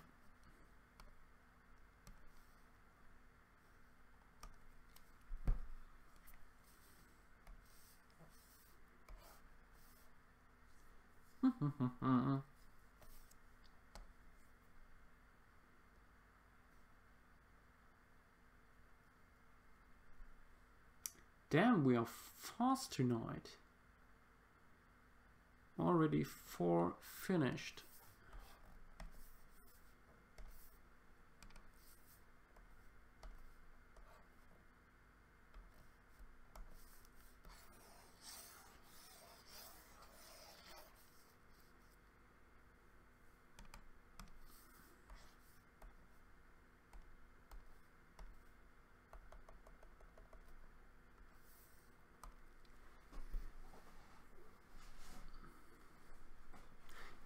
Yes, Canon, you can't send links. That's not possible in chat. In stream chat. I think on Twitch it's the same.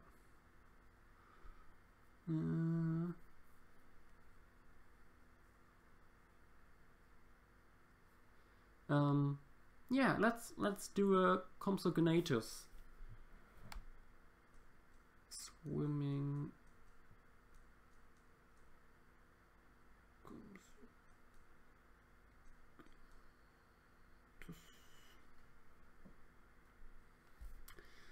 I remember these ones. Yeah. I have no idea who proposed this, but yeah.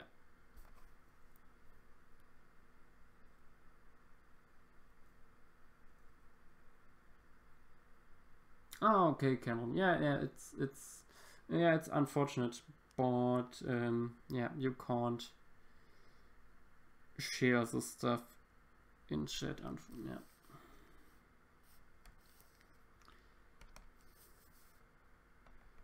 Then let's do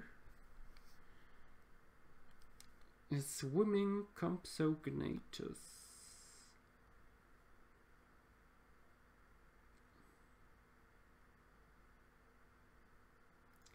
Oh, there's actually Mike Taylor posted about this, a wall post full of swimming Compsognathus art.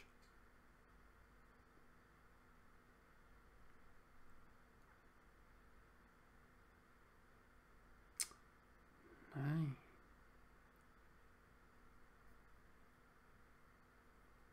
Is it a swimming Compsognathus by John Sibbick? God. It's this shipper's idea is apparently not that old. 1972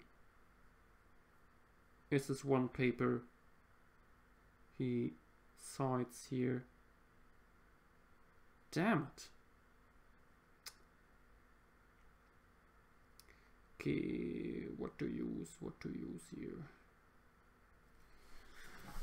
Yep.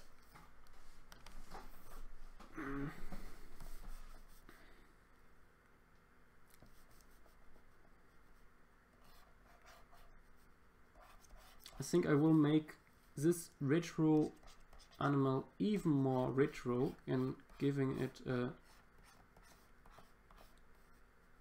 dragging tail.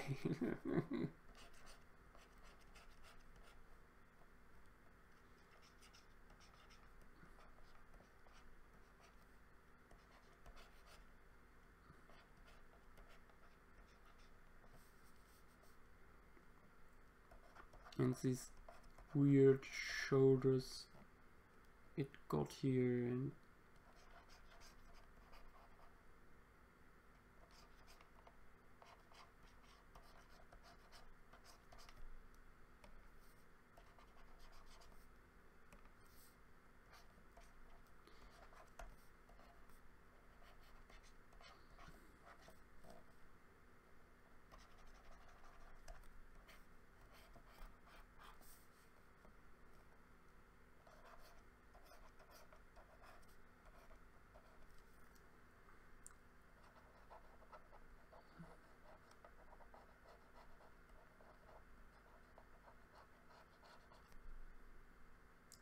and the depictions have very strange heads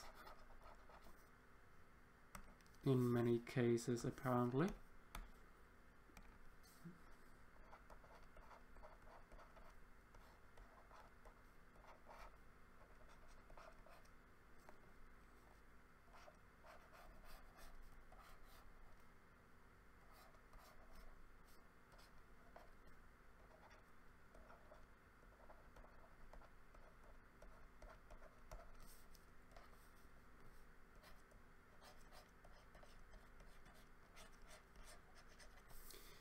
I have no idea why this was ever a legit theory on the biology of Compsognathus. Sure, these animals were able to swim, but they were not adapted for it.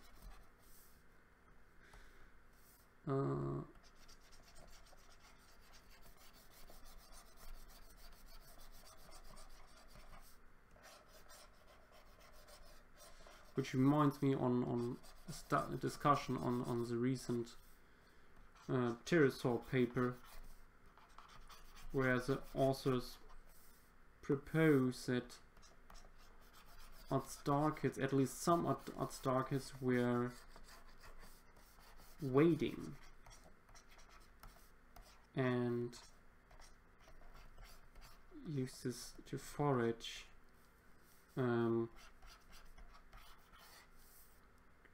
And of course it's possible, as Darren and some others have noted, that these animals were going through shallow water and so on from time to time to do so, to pick up prey items from the surface or just below the surface. But there are no indications that they were adapted for this lifestyle. I really would love to see an Atstarchid adapted for that lifestyle. Maybe Alanka or Argentina Draco were adapted in that way, but we have so little remains of them that we can't tell. And I wouldn't be surprised if there were a species like that, because our understanding of pterosaur diversity, especially Atstarchid diversity, has changed so radically over the last few years already.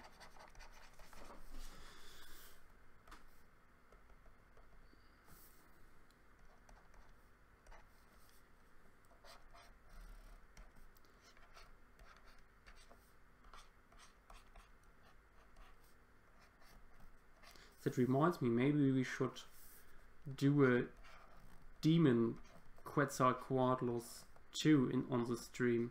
What do you think? Let me know.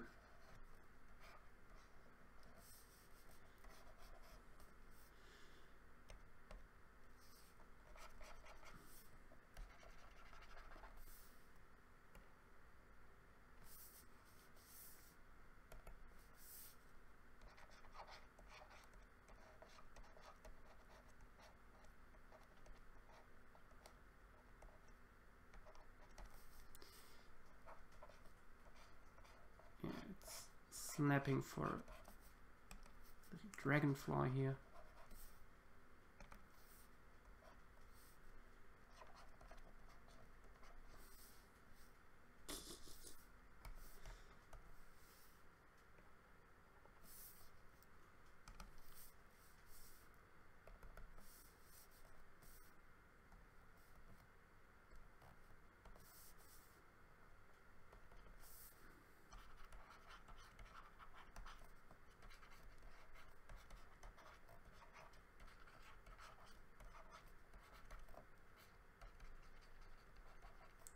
Little Sarmitus here.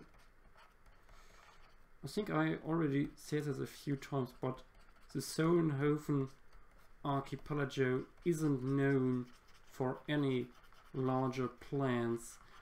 There are these little Psalmitis ferns and some dwarfed xerophytic conifers like Brachyphyllum, and not much more.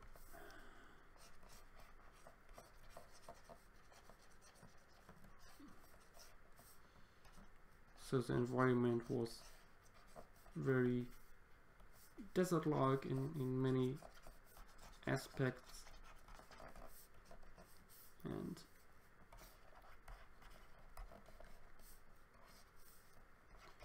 not really the tropical paradise with all these small animals that you sometimes see in older paleoids, sometimes even today. Yep. Now, how should we color this animal? What do you think?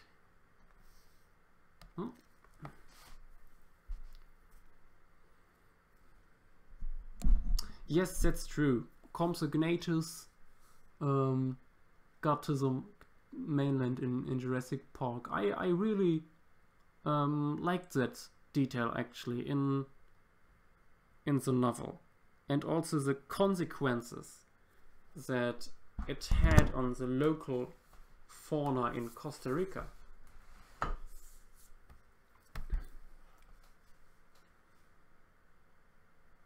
Maybe aim for scary stuff next week. Oh, hi Adam. I think I haven't you seen yet in the comment section. Welcome to the stream.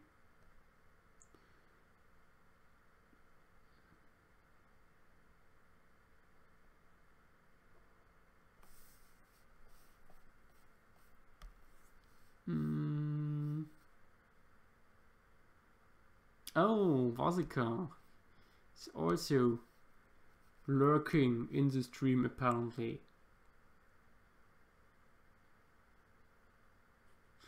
Yes, it should go into the next chat room, but it's fine too. It's close enough.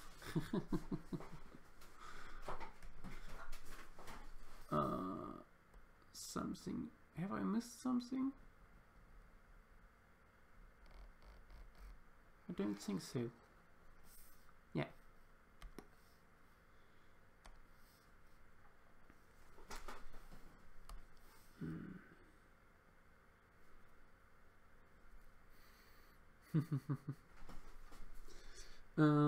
Aim for scary stuff next week. I don't know.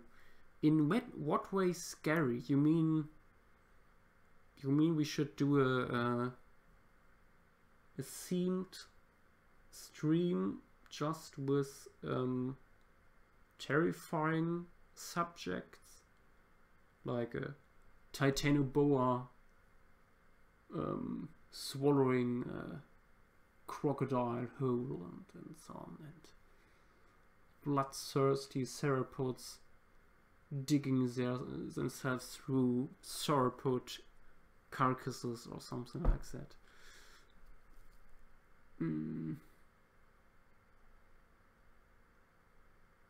Yeah, please guys, let me know how to color this animal. In the meantime, I will already do the surroundings here.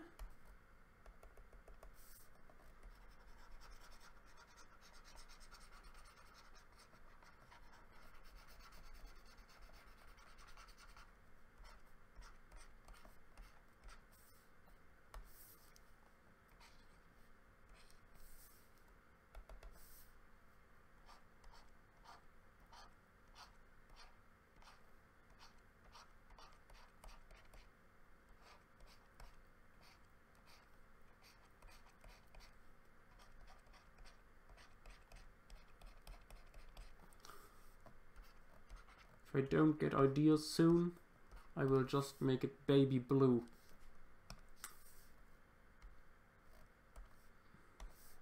would be nice, but maybe you have different ideas.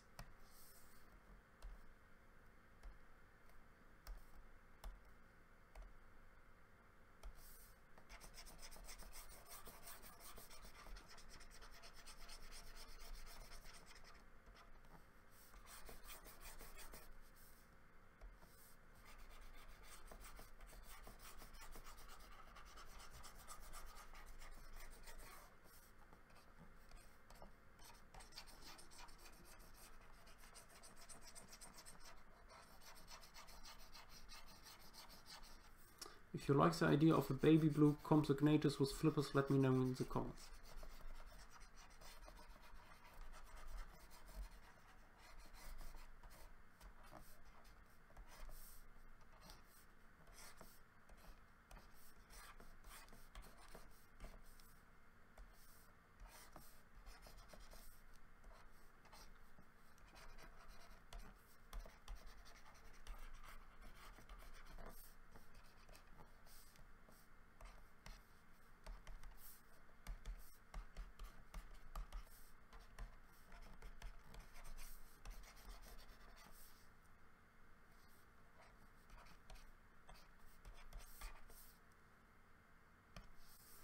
Oh, and you can already maybe post some ideas for a title for this piece.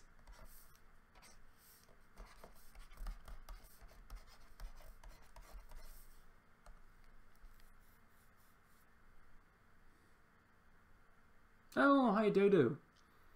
Welcome back. Yes, I looked over your pieces you did some time ago. Nice stuff.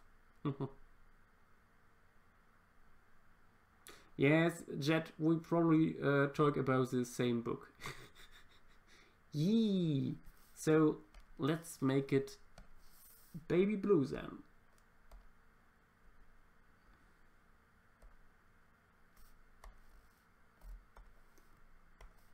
Baby blue, baby blue.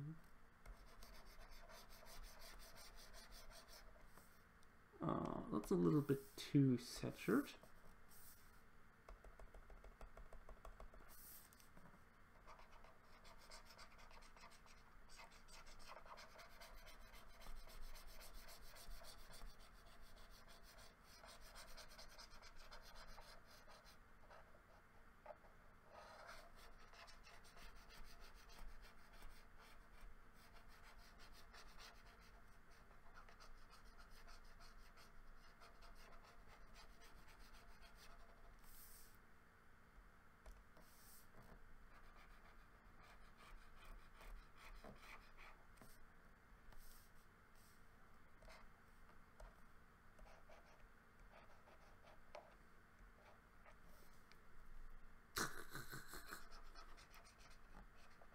It looks ridiculous, but I like it.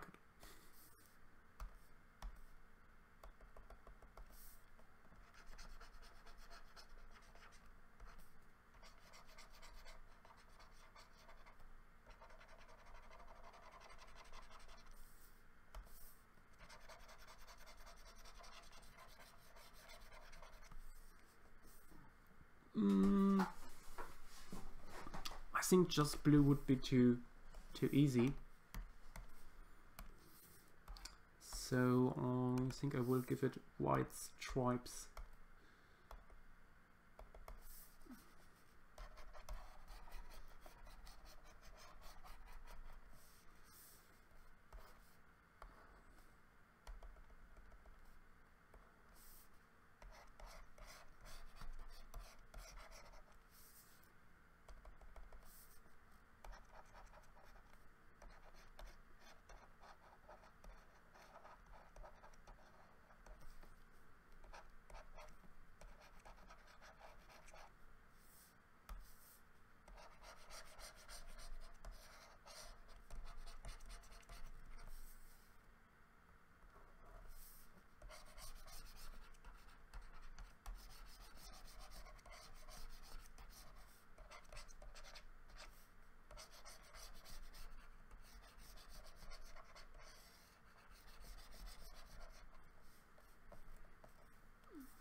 progressing towards this head here, I will actually make it darker, so spaces in between the white stripes.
Green spots on the arms. Yes, why not? You mean on the flippers?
Or maybe makes the tail tip here also a little darker. Like that.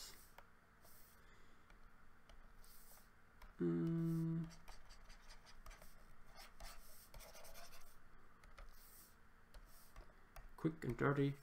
That's how I like it. There you have it. Swimming Compsognathus. Or swimming adapted Compsognathus. How should we call this? Let me know. Give me a title. Frog DNA. Oh my god. Attila, you are right.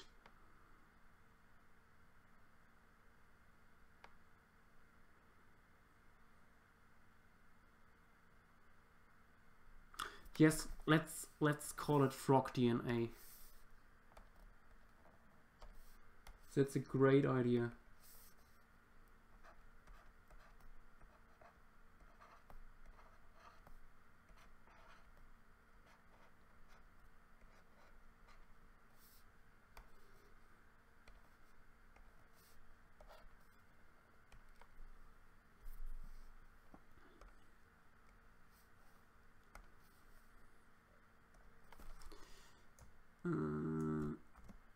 Retro Compi. So, what should we do next? In case you don't know, we already did Retro Spino, Retro Stego, Retro Yiqui, and Diploslug.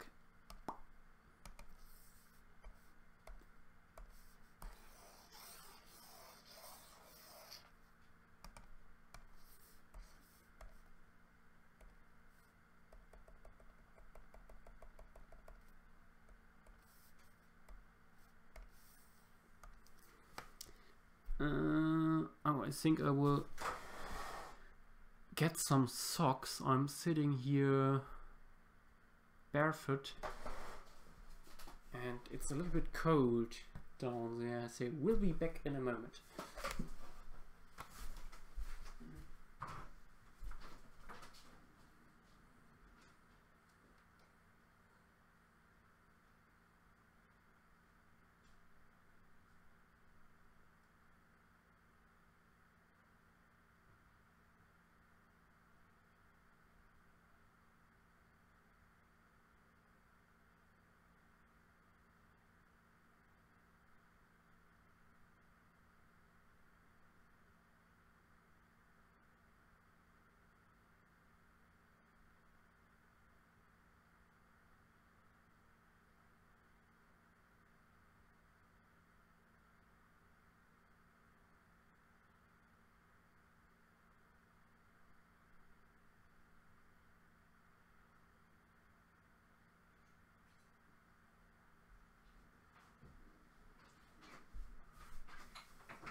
Ah, damn it, I think after this stream I need something to eat. I had 1.5 pancakes an hour ago, a few hours ago, but I could use some more. Ichthyosaurus on land chasing a small animal. I don't think there was ever the assumption that these animals were living on land. Parasaurolophus, the retrocrystal paras iguana. Ooh, that could be interesting.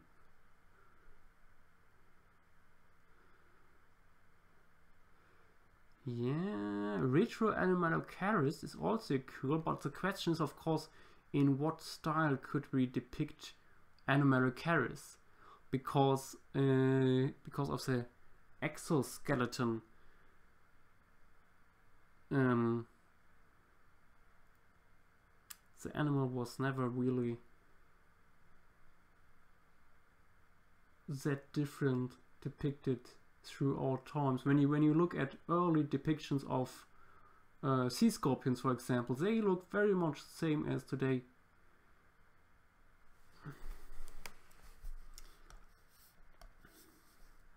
Let's do a retro crystal palace Parasaurolophus. Maybe not directly in Crystal Palace style. Or?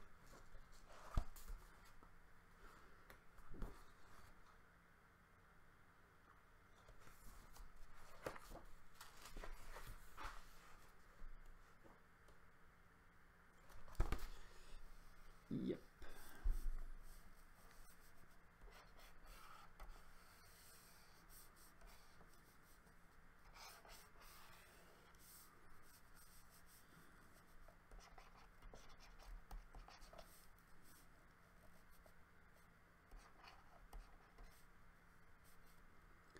Of course, we have to assume that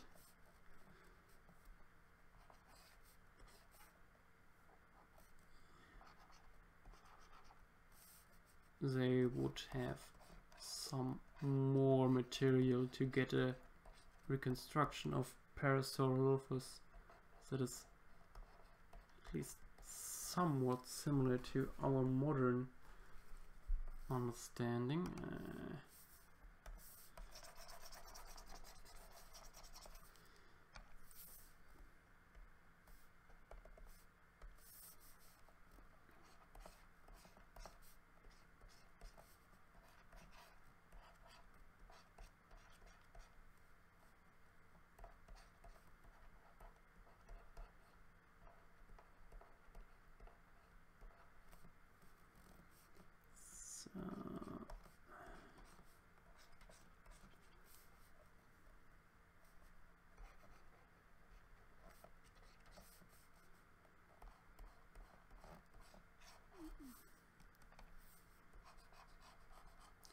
one will make the back similar to actual Parasaurolophus.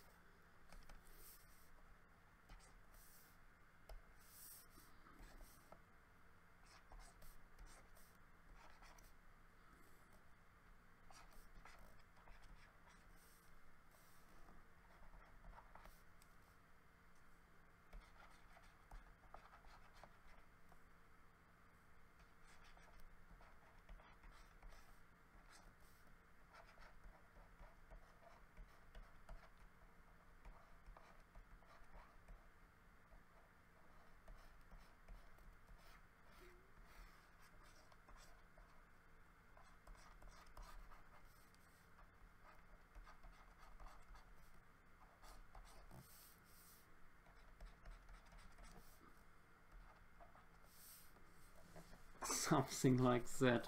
I think the head is a little bit large.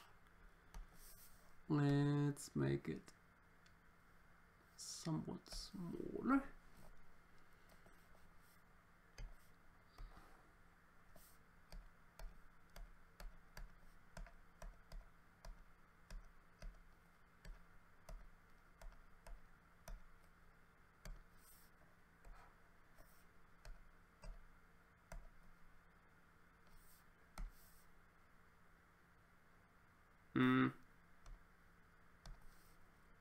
It looks very uneasy.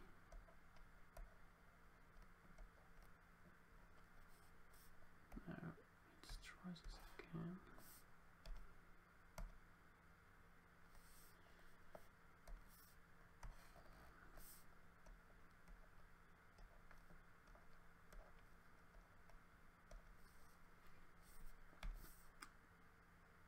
Yeah, more like that.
I think they would give it, Benjamin Waterhouse Hawkins would give it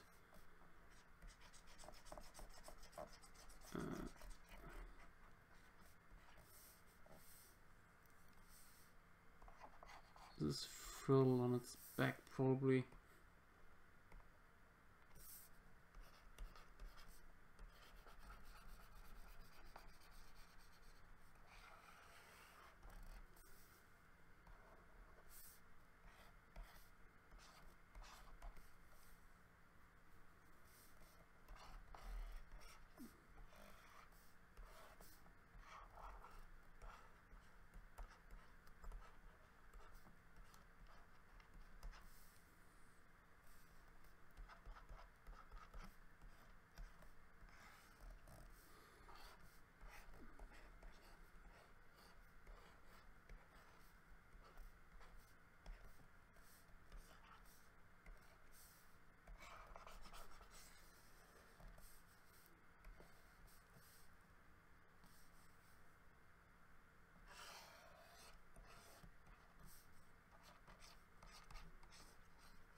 Feet could be a little larger.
I think I will give this one in the background a few more details in a moment.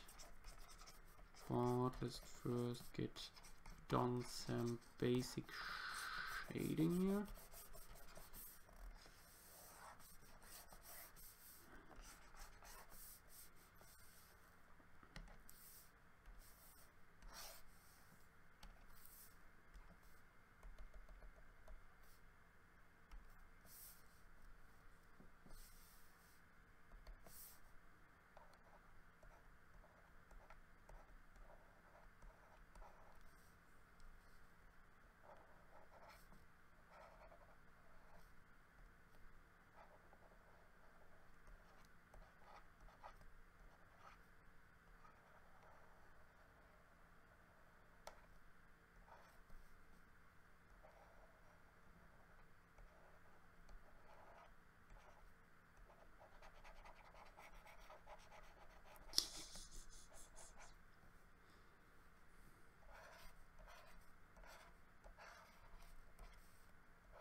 Kill it with gasoline. No, you have to kill it with fire. Oh, hi Zach. Welcome. It looks sad. Yes, yes. Many of the sculptures by Benjamin Waters Hawkins look a little bit sad, to be honest.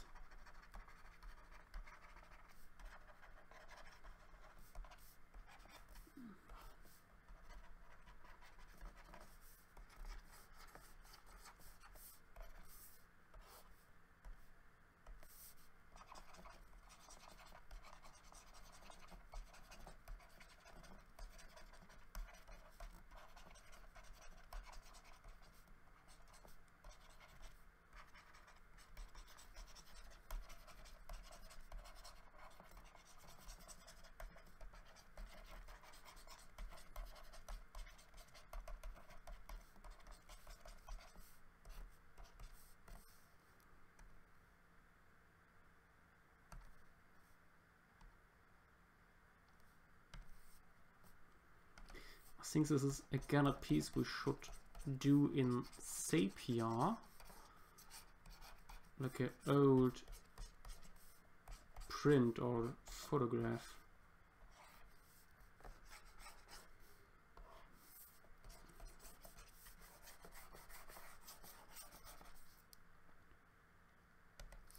Of course, I will try to give it somewhat more details with the typical Waters Hawkins dinosaur scales here, at least a little bit.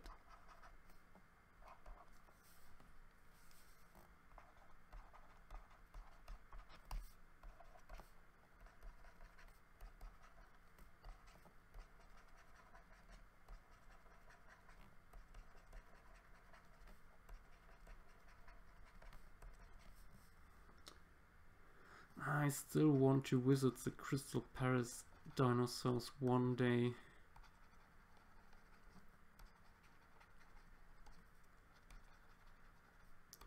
It's the first really hyped piece of paleo art, you know.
Oh,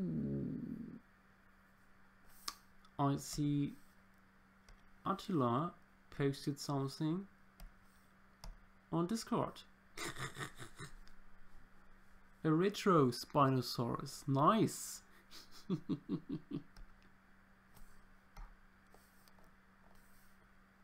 Oh, something else? No.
Yes. Okay, let's make it a little bit darker. Still. And give it a nice sepia tone.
And some clouds in the background here.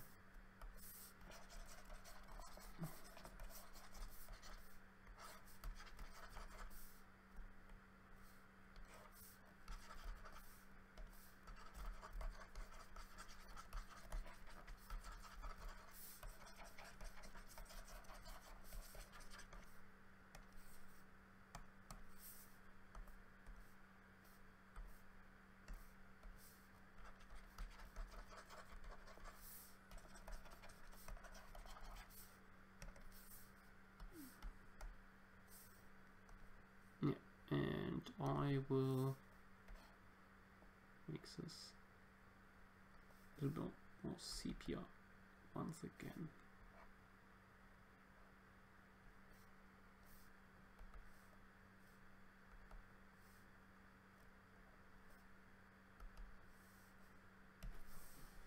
Yes.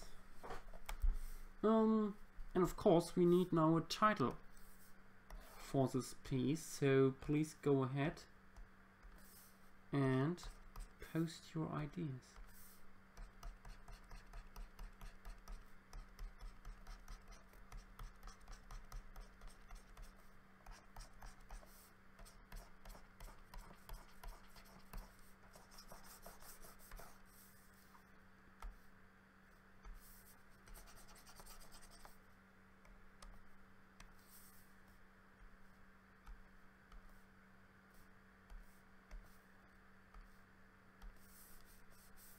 I think I will add here a shadow of a tree in the foreground. Maybe some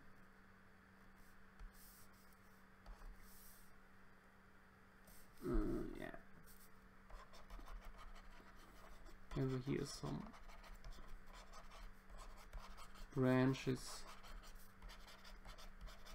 of a willow coming down.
Yeah, like that.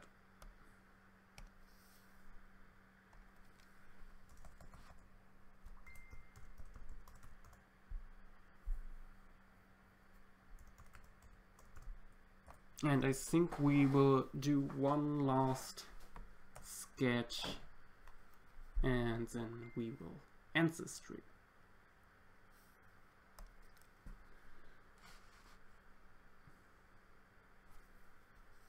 Oh yes, yes. Let's make it Parasaurolophus.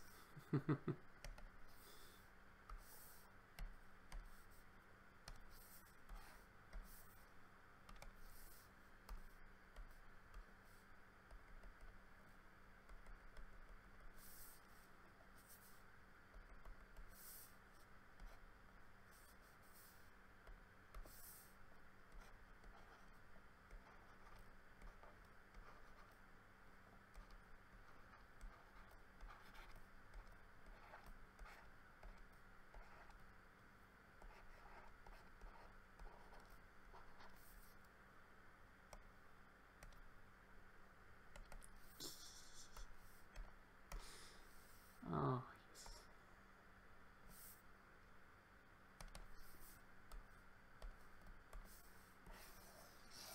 So, let me know what we should do for our last sketch. I think I said we could do T-Rex as the last one, but I'm open for ideas otherwise.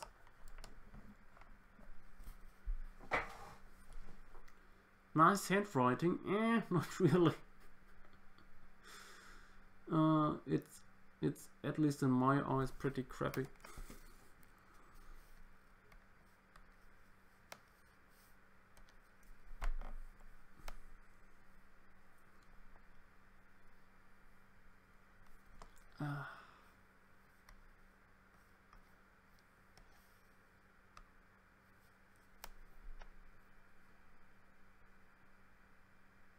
Yes, Kangaroo Rex.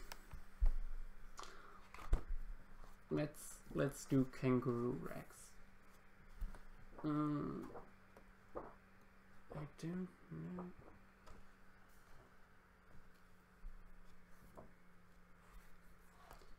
Kangaroo Rex, what would be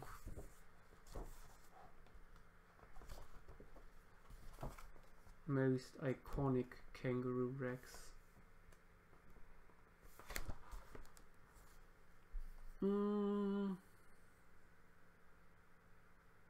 Let's do Burian style.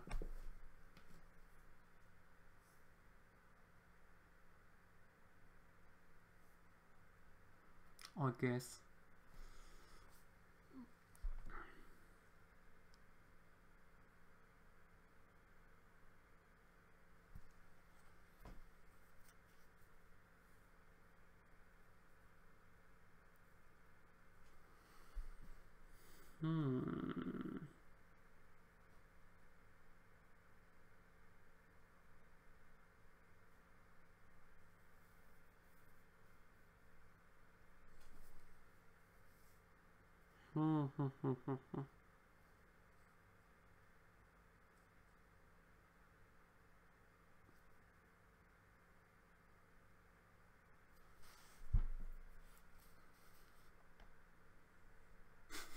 Try kangaroo with the Jurassic Park Rex on it.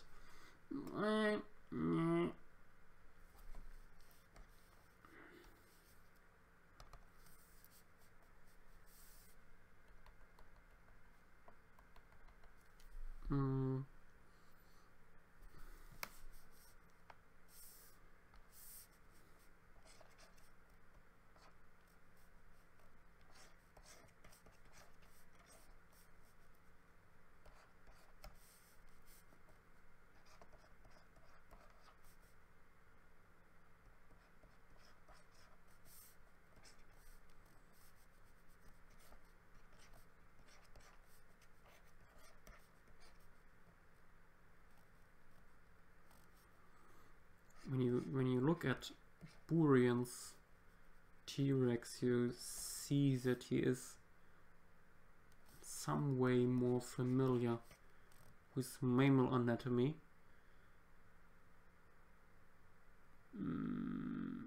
Because the back legs look more like that of a cow.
Let's make it gory, like it just hit. Killed and helpless Anatosaurus, Trachodon.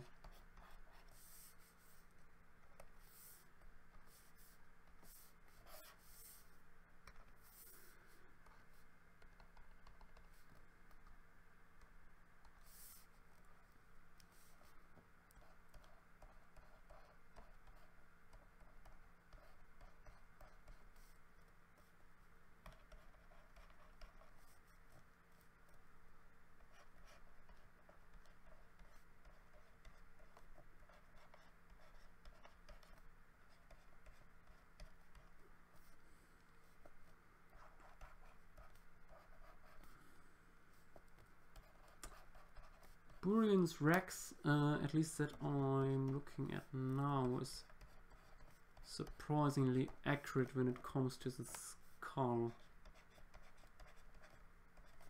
I think it's based on the holotype skull.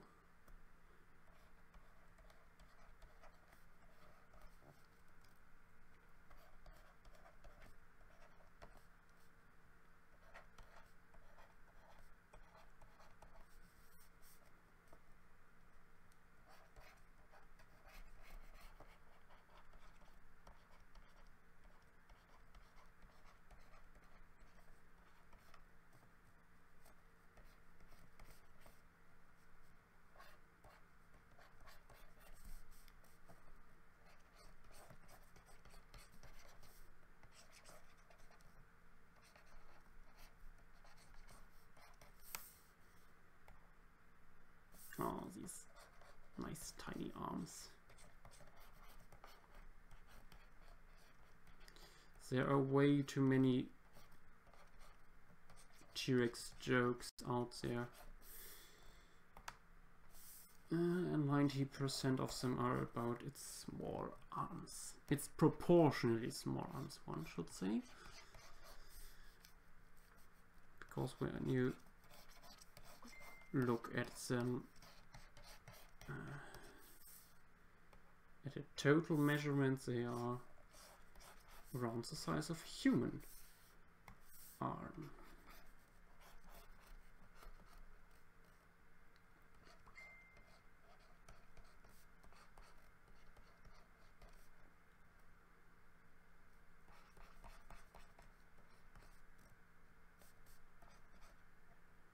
For some reason, Goering gave his theropods a hallux, like a modern bird. Good thinking, but fossils tell us otherwise.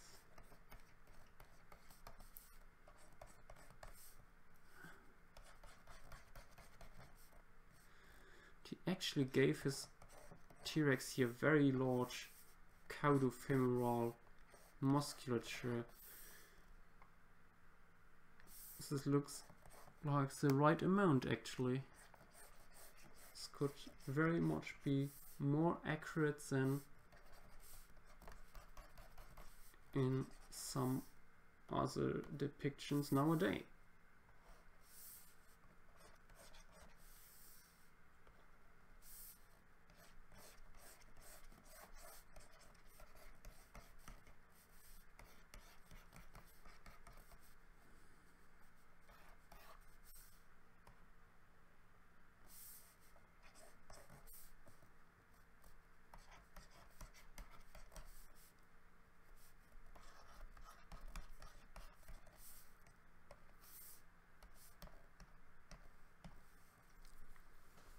Ah, yes. Retro T-Rex for the win.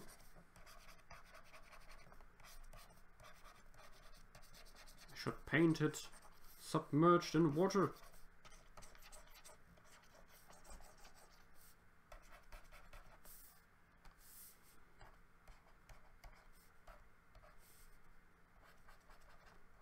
Feeding on sauropods it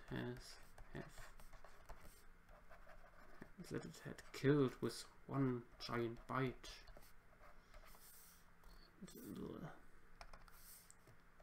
Also awesome bro things. Maybe at some point we should do a ironic awesome bro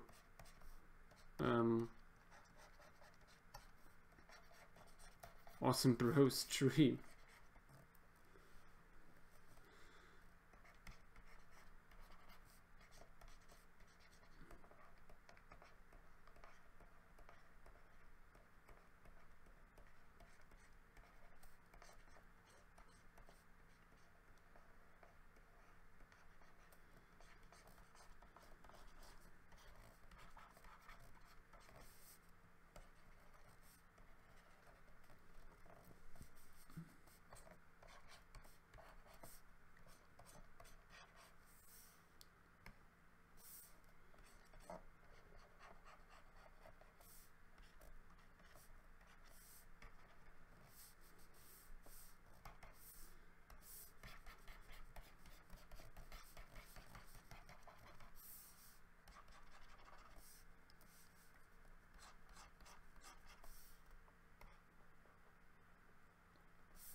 Oh, I think I know what I will do.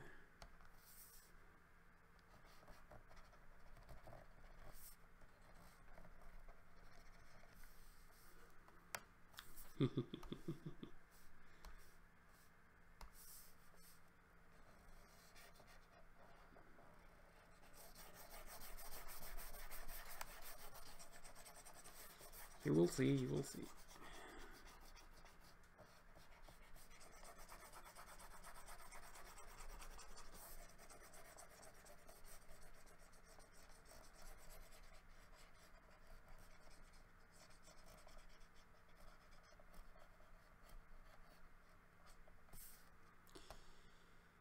No, I should do yeah. should start here. It's the most fragile part.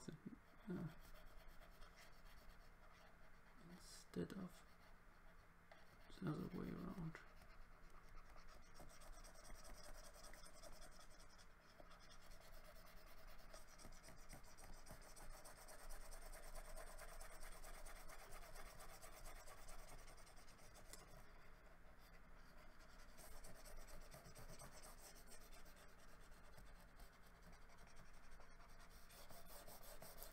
I hope the stream quality is okay. I looked at some previous streams recently and saw that certain parts were very, very choppy. I'm very sorry for that. I know it's mostly the internet here. To a certain extent also my computer.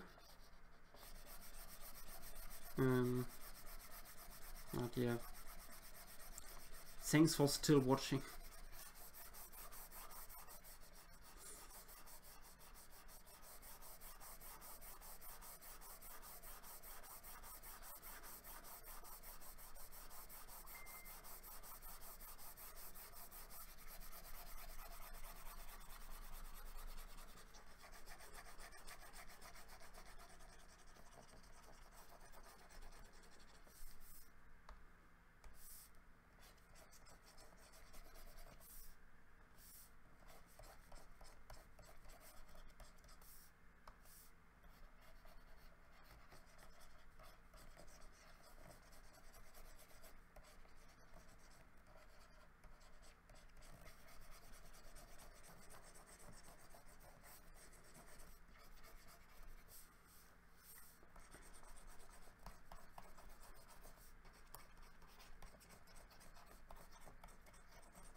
Yeah.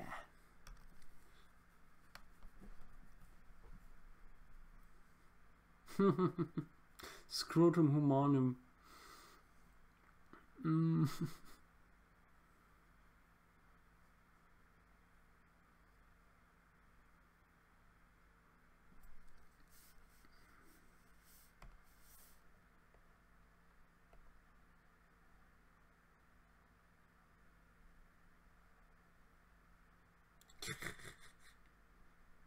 Aggressive coloring, yes, yes.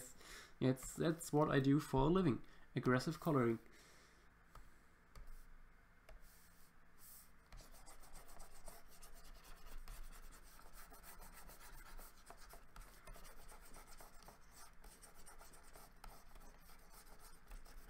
I wake up in the morning and think, let's destroy some paint.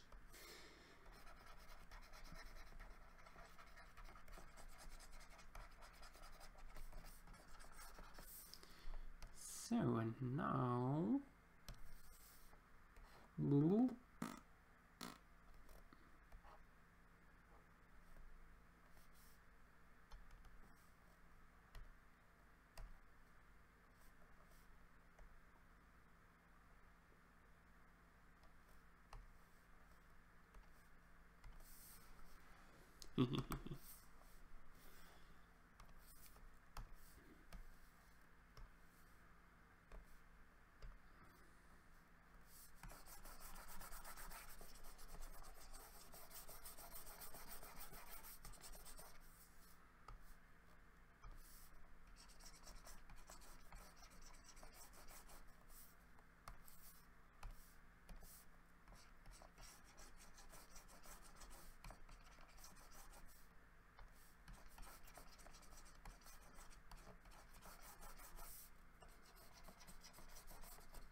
Oh yes, and let's make the shadows down here a little cooler. It's a dark blue.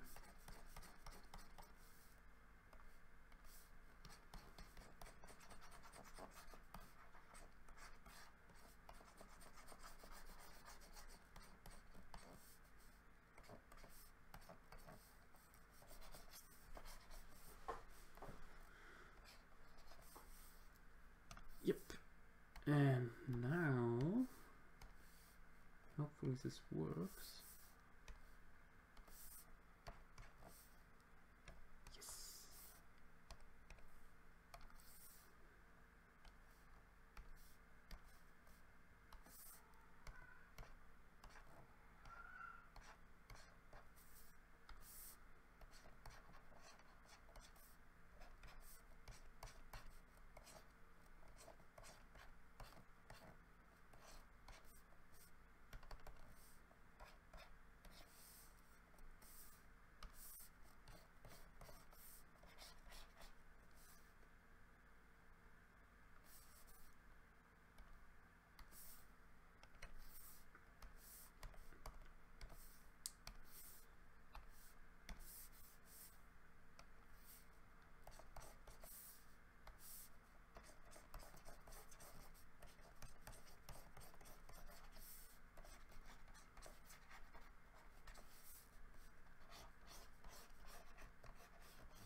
As you hear in the background,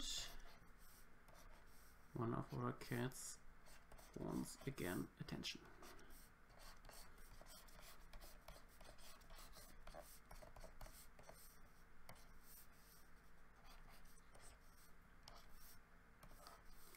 But not now.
A little bit too much.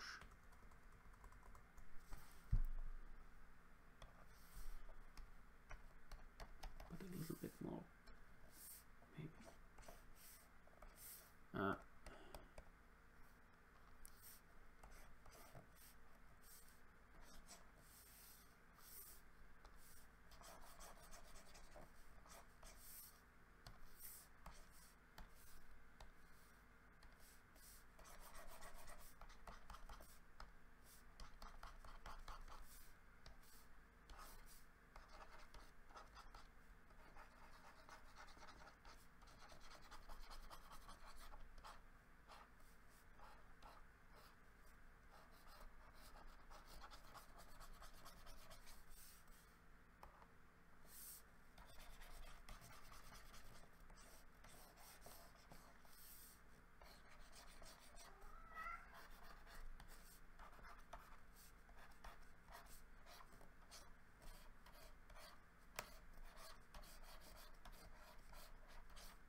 This is a little bit inspired by the last minutes of the Rite of Spring episode in Fantasia.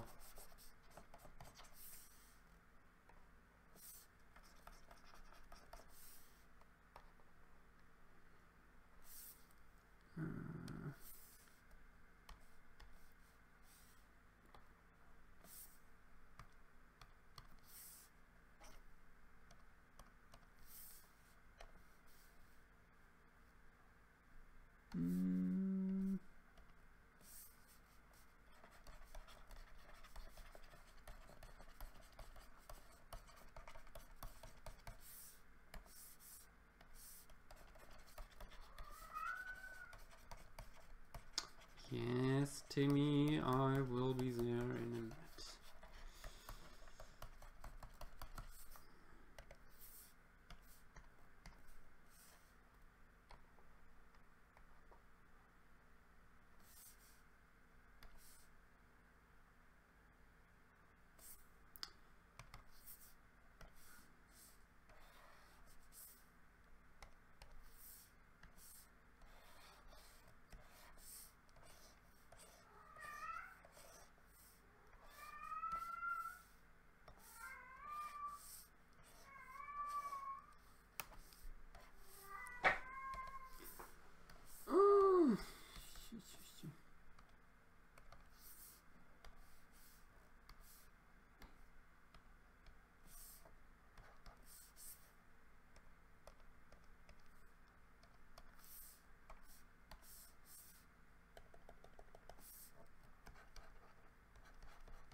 Not far from finishing here.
I like it very much. What do you think?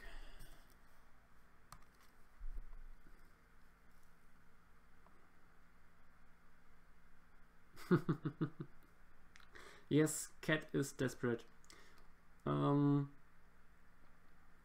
not as desperate as it sounds. He can do that very well, actually. He's quite skilled when it comes to annoying people.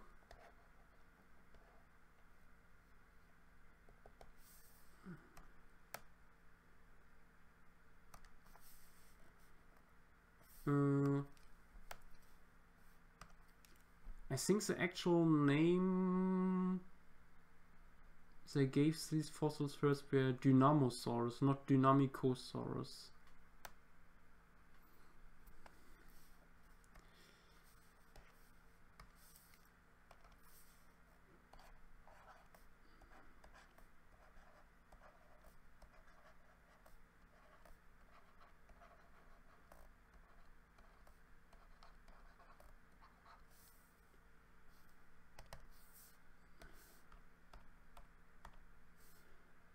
I think I will change this a little bit here.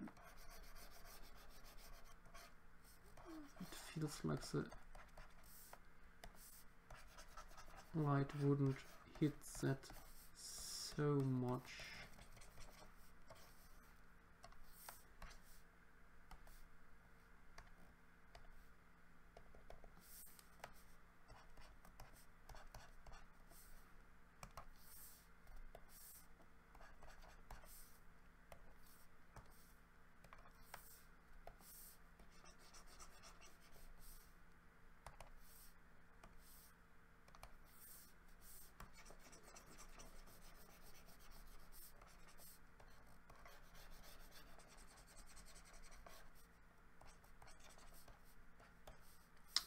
A little bit cleanup.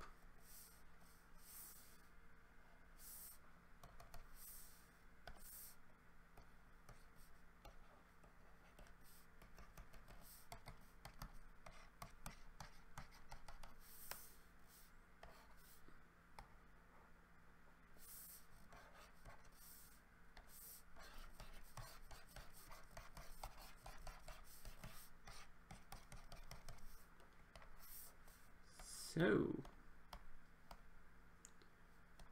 and this is the last sketch of our today's stream, where we ventured into the forgotten lands of retro paleo art.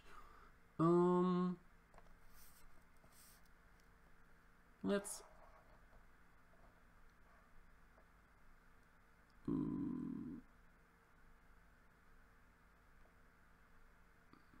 okay, yeah.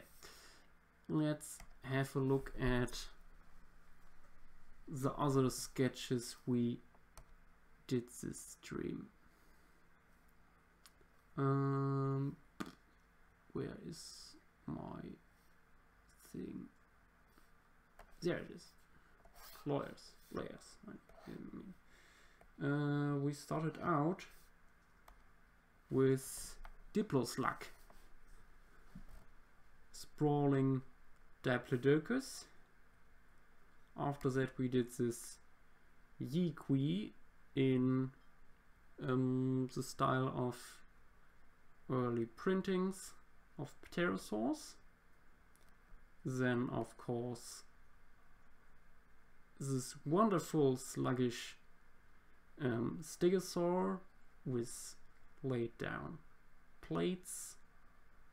After that this Spinosaurus in quadrupedal stance and based on Stromer's original skeleton. Then this frog DNA abomination, also known as Compsognathus with flippers. And here Parasaurolophus. Parasaurolophus in Crystal Palace style. And now the last one, king of all dinosaurs, of course, Dinosaurus or T-Rex, over its last meal.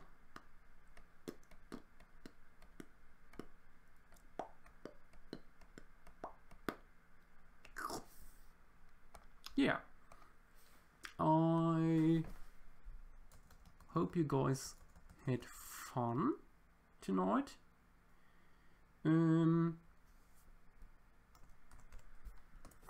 I will now feed the cats, and I hope we see each other next stream, I guess. Yeah.